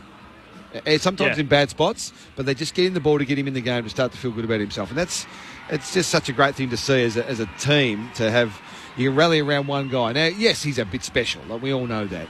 So why wouldn't you if you're a Magpies player, but Magpies teammate? But you've still got to want to do that and make the effort to do that, because it becomes not about you, it becomes about someone else, one of your teammates, somebody else in your team that can make you better. So I just think that's a great trait that Collingwood have as well, that even when he is down, they will try and get him in the game because they know the value of the ball in his hands more often than not. So it's just a great thing that he's so loved by his teammates, I reckon.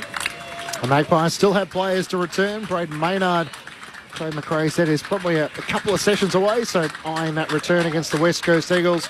Jordan DeGoey is coming over that Achilles injury, and Ash Johnson is back playing close to the VFL, with Lockie Schultz still out with a hamstring injury. Let's join the Magpies as they make their way in. Lex Pesher is down there. I hate this part of the Magpies song. It gets really awkward. You know, where they wait for someone to sing, and now I don't know what to do. So you guys have to wait until I start singing the song. What about you start the song, please? No, I can't. I forget all of a sudden when you put on the spot. It's like, it wouldn't be my karaoke song, put it that way. No, that's fair. All right, here we go. That's fair.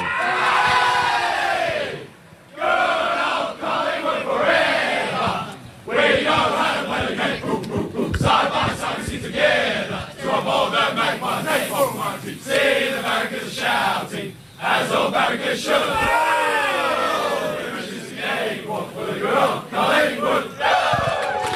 That wasn't so bad. That wasn't terrible, was it? They all go silent, and then still Sidebottom gives them the green light that they can sing the song. It's almost similar to Nathan Lyon, who gets the honour to sing the Australian cricket team song. Collingwood winners by 34 points, 16-12, 108 to the Saints, 11-8, 74 in front of 43,039 fans. Lex Pesher will bring us a reaction from the Collingwood rooms. Looks like they might head into a team meeting potentially before that. They come off the bye, 6 consecutive wins for the Magpies. So at a time in the season where, Chad, a lot of teams maybe just have the odd falter here or there, it is such a long season. So the Pies have managed to keep this gap out in front. They now lead by 6 premiership points ahead of the Brisbane Lions, who moved to second spot. So for the moment, they are looking to, I guess, tick it off as they move towards the back end of the season. Yeah, and it's amazing how, you know, some teams you say if they're 10% off, you're probably going to lose. But I reckon they were 10% off today and they still win by 34 points, which just shows how they know when they are a little bit off, but they still get the job done. And I just want to go back to, we spoke about the guys that aren't playing, and McCreery, I think that's a big loss. Yep. I thought he looked like he was going to tear the game open at that point. Those 2 centre bounce clearances, he looks so potent in there and he looks so explosive.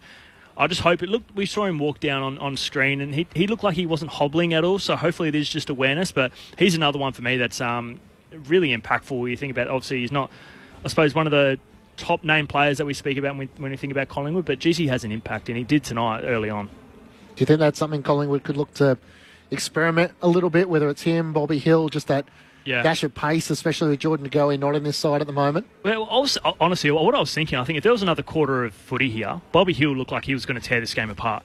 And that's, for me, is a worrying sign, because I'm like, well, let's get him more involved. Like, I feel we're watching the game and he's actually on the far side a lot. So if the ball's on this side of the field, he's actually it is a part of their team system. He's obviously running that pattern, which is obviously a high half forward does. He's always on the far side. But for me, I would love to get him involved a little bit more, because you can see what happens when he's around the ball. He's so potent, it's so electric, and he moves way faster than anyone else out there. Quaynor's probably the only one down the other side of the ground, which I think is very explosive, but just need to get them involved in and around the ball a little bit more. Collingwood by 34 points, their 12th win of the season. Back down to Lex Pesher. Thanks, guys. I have Darcy Moore with me, the captain. Darcy, thank you so much for your time, for joining us on ABC Sport. Firstly, it's a good win, but it was a pretty good test coming back from the bye. Absolutely. It was a pretty hard-fought one, really. Like, St Kilda really pushed us all the way. Felt like there were moments of the game where we got a bit of momentum and had good control over the game, and then they just found a way to keep kind of putting scoreboard pressure on us, which, is always a bit of a challenge. But, you know, to the guys' credit, felt like we just ground them down in the end, and, it took, 110 minutes really to to win the game, but we're up for it. You said yourself they did challenge you. Initially, you just finished and you just walked in here, but initially, what are those lessons that you guys can take now moving into the back end of the season? Yeah, I think clearly St Kilda were, got numbers back pretty hard into our forward line, which means we spent a lot of the game, with the ball pretty slow with every player on the field in our front half. So that takes a bit of working through. I thought we worked through that actually quite well. We were well prepared for it. So that as well, I thought around the ball, like a bit of clearance stuff, there were times where they were able to come out the front door from stoppage without a lot of pressure on them, which sort of put our backs under heat. And then, there's always stuff to work on. I thought some of our kick-in defence as well, they looked pretty dangerous from kick-in. Clearly Wanganeen, Malira and Sinclair back there are elite ball users. So, they really challenge you. And tonight they were able to get through from kick-in a little bit too much than we would have liked. So that required some adjustments as the game went on. But largely it was a pretty well-rounded performance.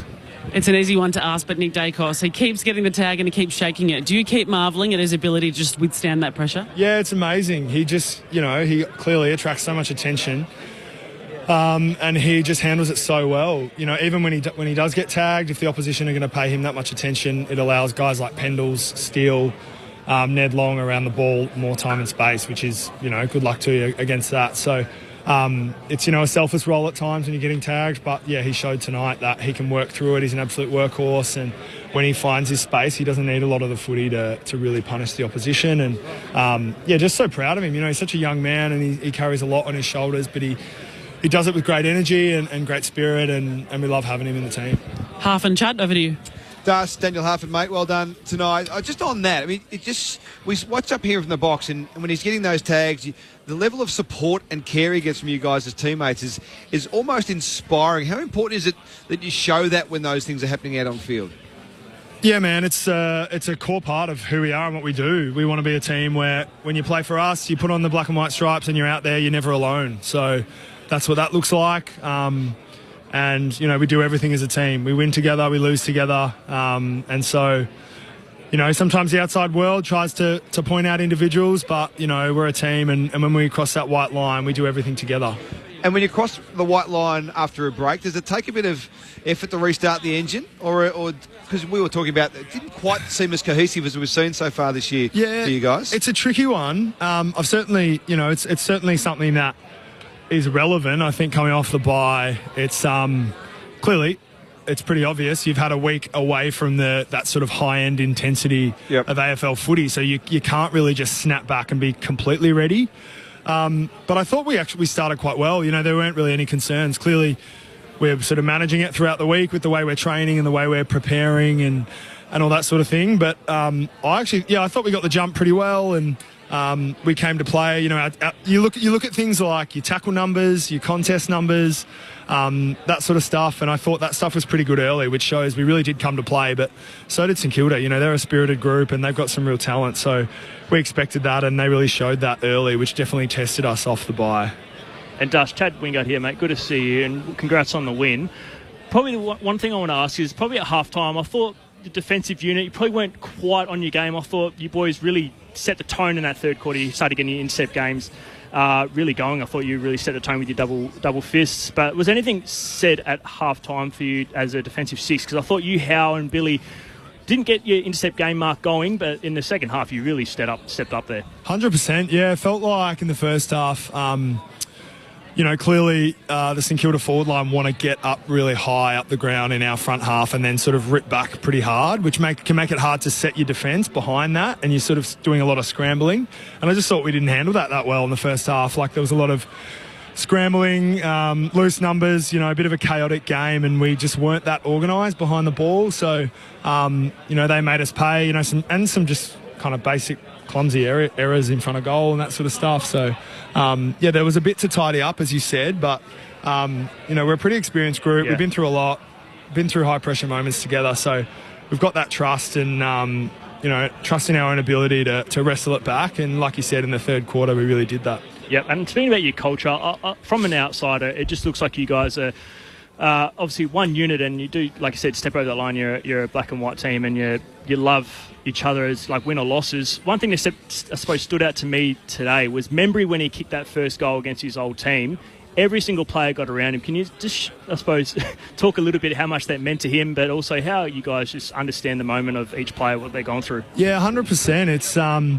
It's anyone that's been through it. I'm sure you've been through it in your career, Chad. Clearly, it's a bit of a funny one when you're coming up against your old side. You don't really know how to feel, and he's played a long time with those guys in the other locker room. So, it can be hard and a bit confusing and a bit daunting, your first one against the old team, and he's had to wait till, round 15 to do that. So, us getting around him and celebrating his strengths and celebrating him is our way of just saying that, you're one of us now, and, we love what he's doing, and that's sort of a physical way for us to show him, you're a Magpie now, and we love what you're doing. And he's been unbelievable, hasn't he? It's just breathed new life into his career, and he looks so dynamic up there with our other forwards. So we're loving what he's doing. Collingwood captain Darcy Moore is with you on ABC Sport.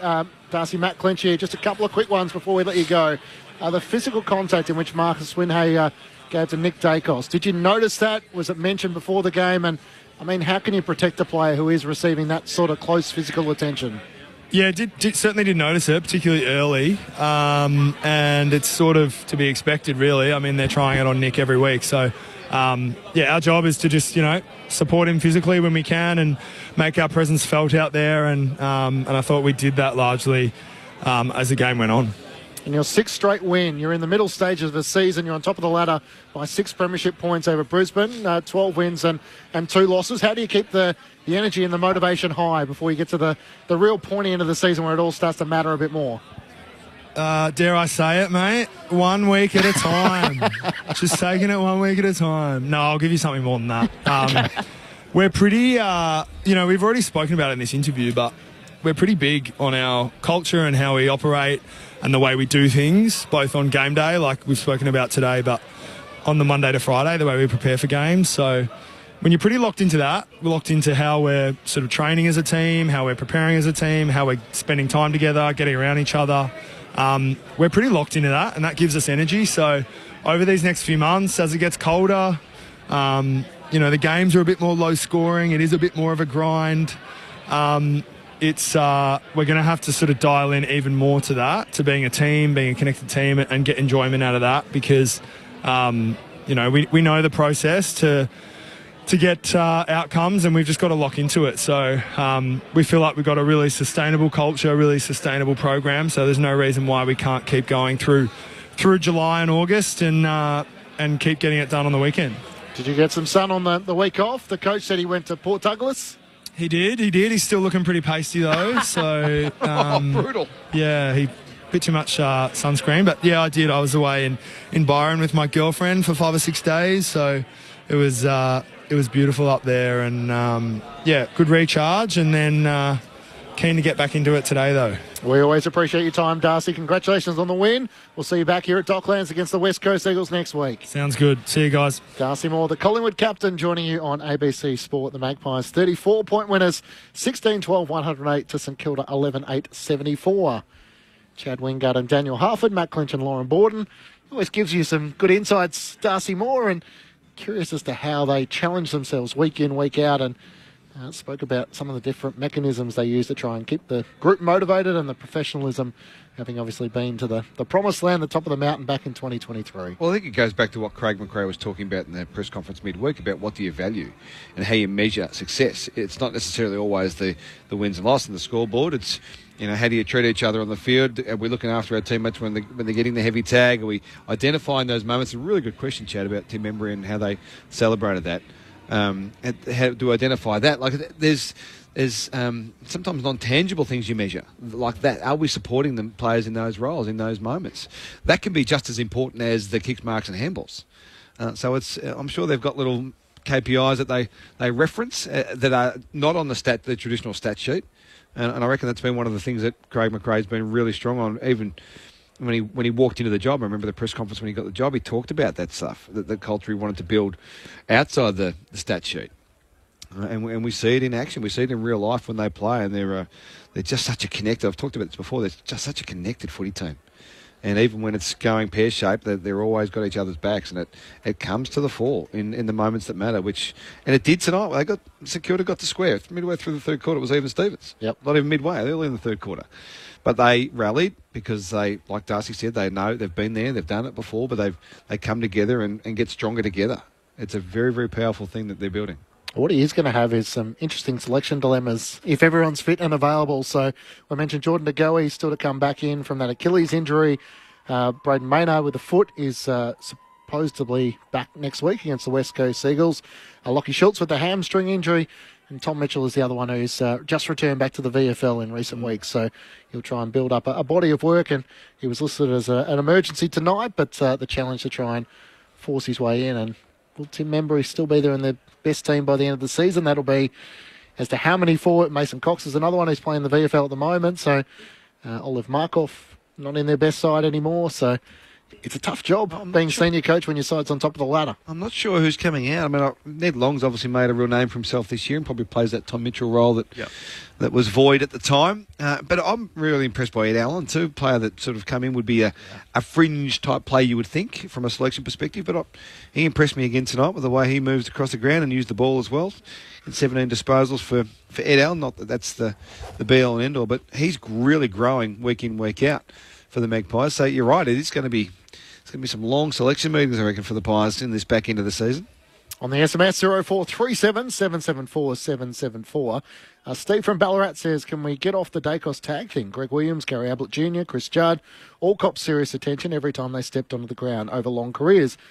Is this a modern football speak? It just sounds a bit whingy. I think the physical contact you receive from Marcus Winhager will be the interesting part as to whether Collingwood sort of clip up a few of them. We're seeing one here where there's a right knee into the back of the hamstring, and then there's a couple of ones where he's literally giving him jumper punches as they run down the ground. That's not the look the AFL wants.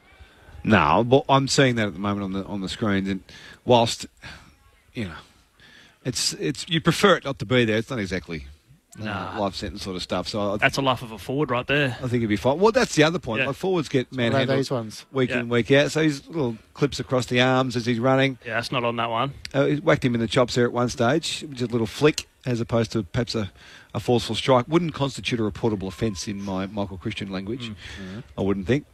They wouldn't like it necessarily, but I don't think there's too much in that players up the ground don't deal with every week. The Saints, they're now 5 wins and 9 losses. 14th spot on the ladder. They take on the Fremantle Dockers in Perth next Sunday, having lost to the Bulldogs by 70-odd points last week. It was an improved effort this week. Are you seeing enough signs, Chad, that you can feel like this isn't a club rebuilding, or is there still a lot of questions to be... Sorry, I didn't hear what team you said. St Kilda. Oh, Kilda no, I just don't think they have... I know they're talking about the draft, and there's been a big conversation that they've had in... Free agents. The last 2-3 years. But you also got to make sure you hit your draft picks. I mean, you think about teams that haven't drafted well. I don't know.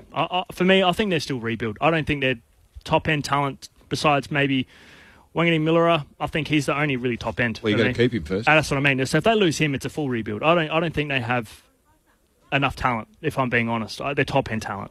Not even going to get to their depth. I don't think they have either, if I'm being honest. But I look at other teams around that level, and I look at North Melbourne, and I could probably name 4, I reckon, top-end talent.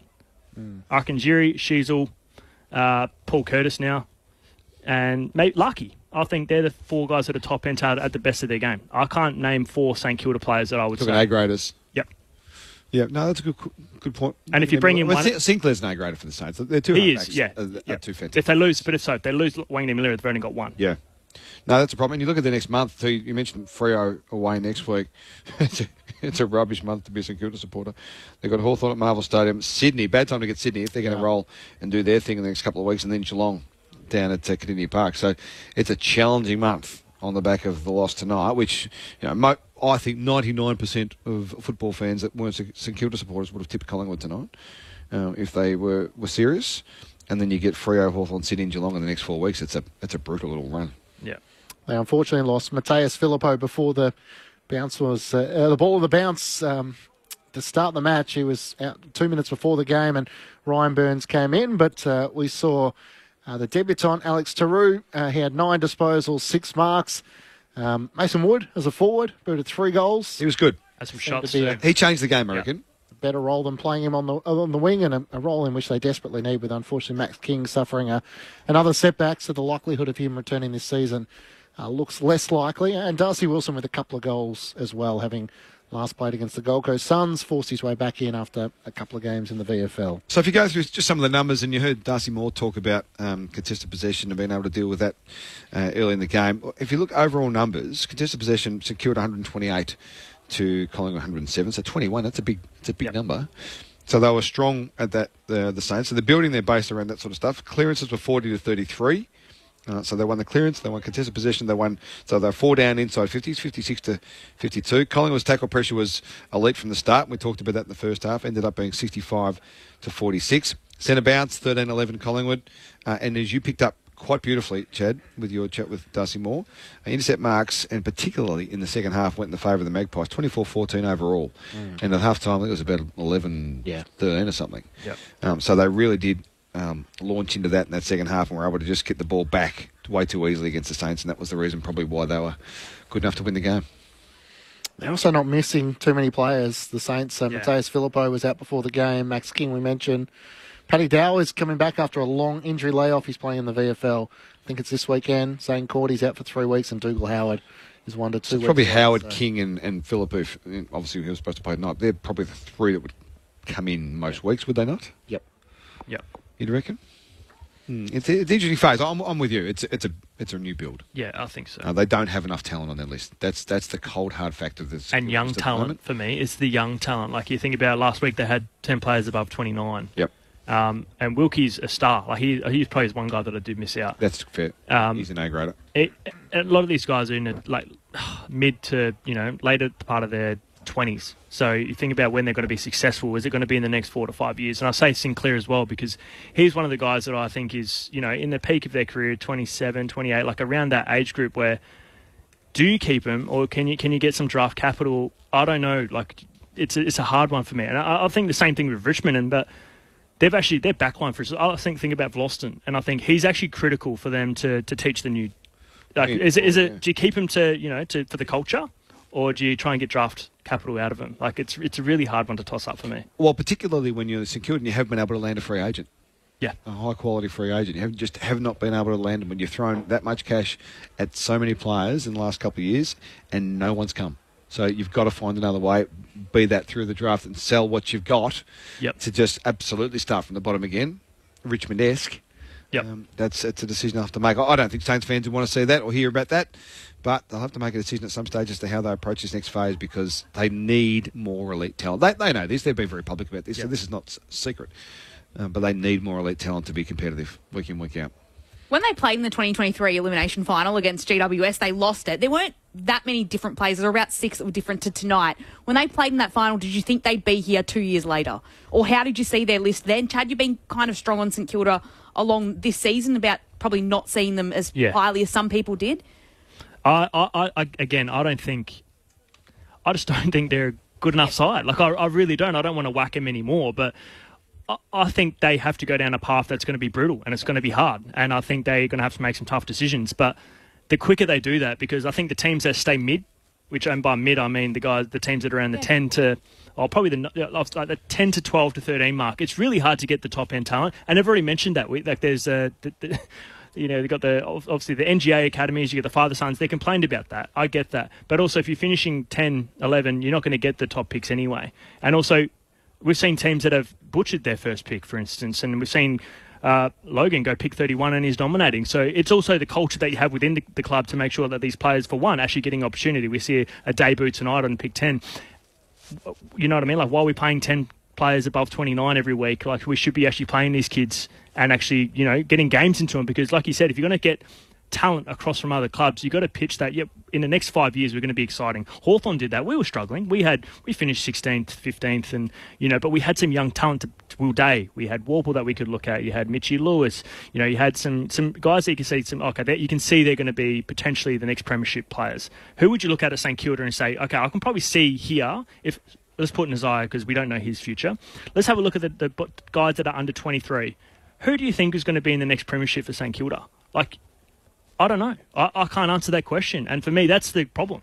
Because if you're a player who's coming over that's 24, 25, what if you don't have success in the next 4 or 5 years? Then you're 29. Yeah. You know, like that's the part for me. So Tom de Koning, if he's thinking about it, or if that's obviously those kind of players, are they ready to make that kind of splash? Or do they really need to start selling the farm to get some draft capital in before they make that kind of splash? Well, the kicker on that, I was just thinking again, is that it's a bad time to be a bad team with Tasmania coming in. Exactly right. You're talking about draft. Potentially. Well, yes, that's true. If it has a roof. How good's the roof? We saw that tonight. All our Tasmanian friends, good afternoon, good evening, and good night. And good night. Yeah, so if they are to come in, it's a bad time to be a bad team because they're going to pinch all those top draft picks in the next couple of years. They'll get the concessions from the headquarters to start up. So you could be really bad. You look at the teams that struggled when the Giants and the Gold Coast Suns came in. The team that struggled have taken a long time to build because they didn't get access to the talent to regenerate quickly enough because of the new team. So that's going to be a problem too if the Tassie Devils come in. Mm-hmm. Scanning, what have they got? Six players who have played under 50 games tonight. So Jack Higgins is 26 years of age. I hope he would be around for another 5 or 6 years. He's had a great year largely, hasn't he? He has. And that was the question, is that he sort of led the Coleman for the first 4 rounds, and then you spoke a bit, Chad, throughout the call about that role of being a small forward. Jack Higgins finished with 6 disposals, 1 behind. Dan Butler kicked 2 goals tonight. Just about how challenging it can be when you are playing that style of footy.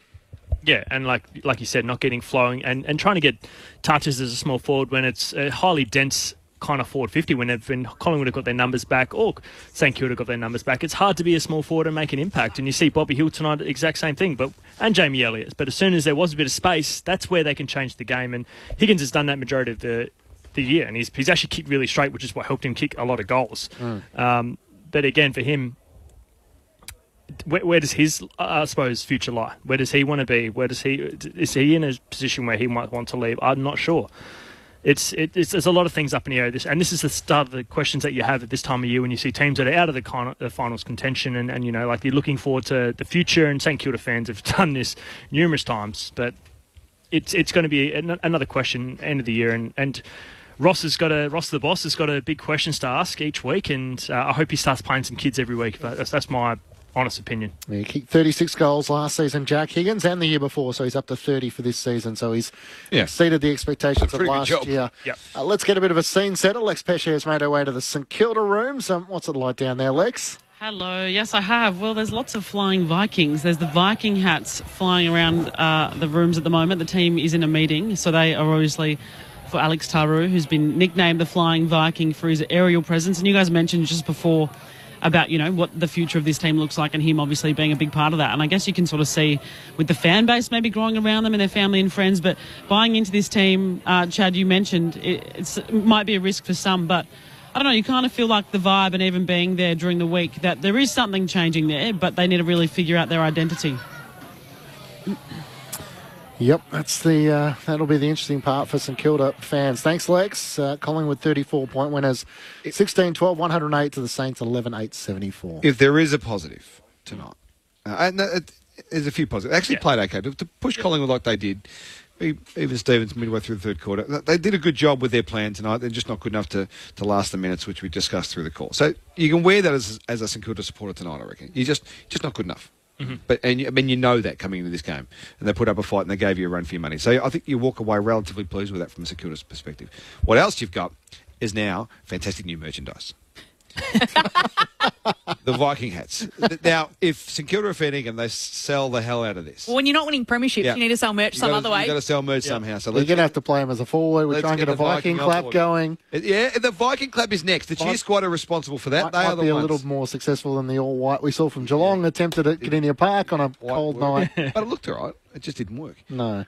But the Viking clap's important. We need to get that in. The St Kilda cheer squad, if you're listening, you need to get that in. We've seen the Wizard hats. What's the Viking clap? Oh, the Viking. Oh, come on, Loz. Where have you been? This is global sporting phenomenon. The Viking clap. No. It's the old your YouTube back, task. Slow, I didn't know that had a name. Goes slow, and then it goes faster. Oh, like what you do when there's a pole vaulter. That's the best way I can explain it. Yeah, sort of. Yep. Sort of. Not quite the mark, but it's close. You're in the vicinity. You're in the ballpark. The Viking clap's cool. Okay. It's cool. And that's what they should do every time it gets a mark and has a shot at goal. It would give them something to get excited It would about. be great. It'd be great energy. So they've got the Wizard with his hats at Hawthorn. Nick Watson, he's got the Wizard hats everywhere. There's great representation of the Viking helmets, I think, from the Warrigal crew tonight that were coming to see Alex play his first game. So that'll catch on. That'll be a bit of fun for the fans as well. And that's the things that engage your fans as well. When things aren't going perfectly, what are you doing? How come you like your footy club? Because I get to wear a Viking hat.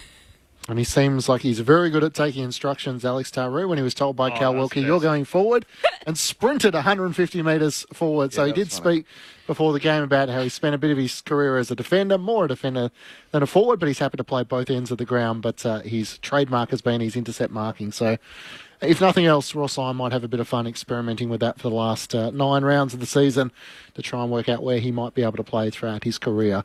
Collingwood winners by 34 votes. The votes for the ABC Football of the Year. Yes, we need to do that. Chad Wingard and Daniel Harper can work that out. I'll tell you that Nick Dacos had 30 disposals, 9 inside 50s, 9 score involvements and a goal. He had 4 frees 4, so he was recognised by the umpires. The question was he recognised enough? His brother Josh had 30 disposals as well. He had 519 metres gained. Pat Lipinski kicked a couple of goals. He had 26 disposals on return from that concussion he had against the Hawks. While for the Saints, Nasai Wanganeen-Miller had 35 disposals, leading possession getter on the ground. He had 6 score involvements, 563 metres gained in his 3 clearances as well. Jack McRae had 29 disposals, 10 clearances, 16 contested, 9 inside 50s, while Brad Hill had 21 disposals, 55% by foot, and 5 inside 50s for him. Rightio. Well, the votes are as follows. Really thought through votes, by the way. Well, in fairness, I did have a bit of a play with this before in my head. I just didn't write them down. I probably should have written them down. We were talking about helmets and stuff. I don't know. Oh, dear. Pole vaulting and all that sort of... One vote was to Callum Wilkie tonight for the Saints. He had, in the end, it was, if you go through the numbers, 20 disposals, 6 marks, 4 of those intercept marks, 7 contested possessions, worked his back, so even had a clearance, and was one of the main reasons why I think behind the ball the Saints were able to repel and get some opportunities inside their forward half. I thought he was magnificent. And it's certainly that A-grader that you were talking about before, Chad. So 1 vote to Cal Wilkie. I gave 2 votes to Pat Lipinski, back into the team tonight. I thought he was brilliant. Had 26 disposals, 9 contested, 8 inside 50s, 10 score involvement, which was a game high, 2 goals as well. Good to see him back in the team, and loved his fight off the ball. His work rate off the ball to pressure and keep the ball inside the forward 50 was just as good as his impact with ball in hand today. And I thought it was a great game from Pat Lipinski. Missed from the Pies last time out. And 3 votes, we decided that Nick Dacos was going to be the dominant game, the force for the game. Ended up being that. Second half, very, very impressive, considering the attention he was getting. First half, he was lacklustre. Not lacklustre, he was just, in terms of the standard that he sets, he wasn't quite at the bar. But in the second half, he became that player, was looked after well by his teammates, and was the difference in the end, probably, many times through the second half of the game. So we'll give him the 3 votes, 30 disposals, 5 clearances, 14 contested, 9 inside 50s, a goal, a match-winning goal in the end. And as you said, the 9 score involvements before as well. So a pretty big impact from the number 35 for the black and white tonight, Nick Dacos, and 3 votes. 3 to Nick Dacos, 2 to Lipinski, 1 to Cal Wilkie from Daniel Harford and Chad Wingard in the ABC Football of the Year. North Melbourne defeated Carlton by 11 points earlier today. Cam Zurhaar put 3 goals. The Roos' 3rd win in their past 5 matches, their 4th win of the season. And Sydney were 19-point winners over Port Adelaide, 9-17-71, in which Will Hayward booted 3 goals. Isaac Heaney had 28 and 2 goals, and Joel Amartey booted 6 behinds. But the Swans were simply too good for Port Adelaide. It takes us tomorrow, the Sunday of round 15. We'll be on air from midday for AFL Sunday with myself and Cameron Ling. We have the Expansion Cup between the Giants and the Gold Coast Suns. Chad, you're our resident tipster. The Suns are coming off the bye. The Giants are coming off probably their best win of the season against the Brisbane Lions. How did you see that one? For some reason, I think GWS are going to win, but I don't know why, but I think Gold Coast are a better side. I know that doesn't make sense, but I think it's the bye. Like I said, we just saw Collingwood tonight come out a bit sluggish. 10% off, they still get the win. I'm not sure Gold Coast is set up for success this week, just purely from the dynamics of the season, with GWS coming off a really good win. and obviously Gold Coast. I think it's NG Stadium. Yep. Yeah, and being at NG Stadium, I just think it would be GWS's game to lose, if I'm being honest. Mm-hmm. I'm a Giants man tomorrow, yep. That form stacks up after Friday night footy, doesn't it? The win over Brisbane. Sure does. It stacks up pretty well. I'm a Giants man tomorrow. And back here at Docklands, the Western Bulldogs take on the Tigers. So the Bulldogs, with the return of Sam Darcy last week, caused havoc to the Saints. Nick Caulfield comes in, and another debutant for the Tigers tomorrow. It's a tough season for Richmond. They probably exceeded expectations in terms of some of their early wins. So. What can they do against a Bulldog side who needs to get wins? That's all they need to do. They'll be chasing backside. Mm-hmm. They'll put a lot of numbers back, is what they'll do. They'll press all the numbers back and then try and get some real fast counter attack against the Doggies. The Doggies are way too good to be worrying about that too much. They'll be convincing victors, I reckon. Yep. We've had some upsets this week, but I don't think that'll be one of them. And they love picking on the small sides, don't they? Yep. They love a smashing. They do love a smashing. Will they get there?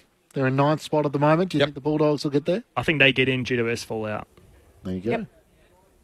Rightio. We're all in agreement. That's far too easy, isn't it?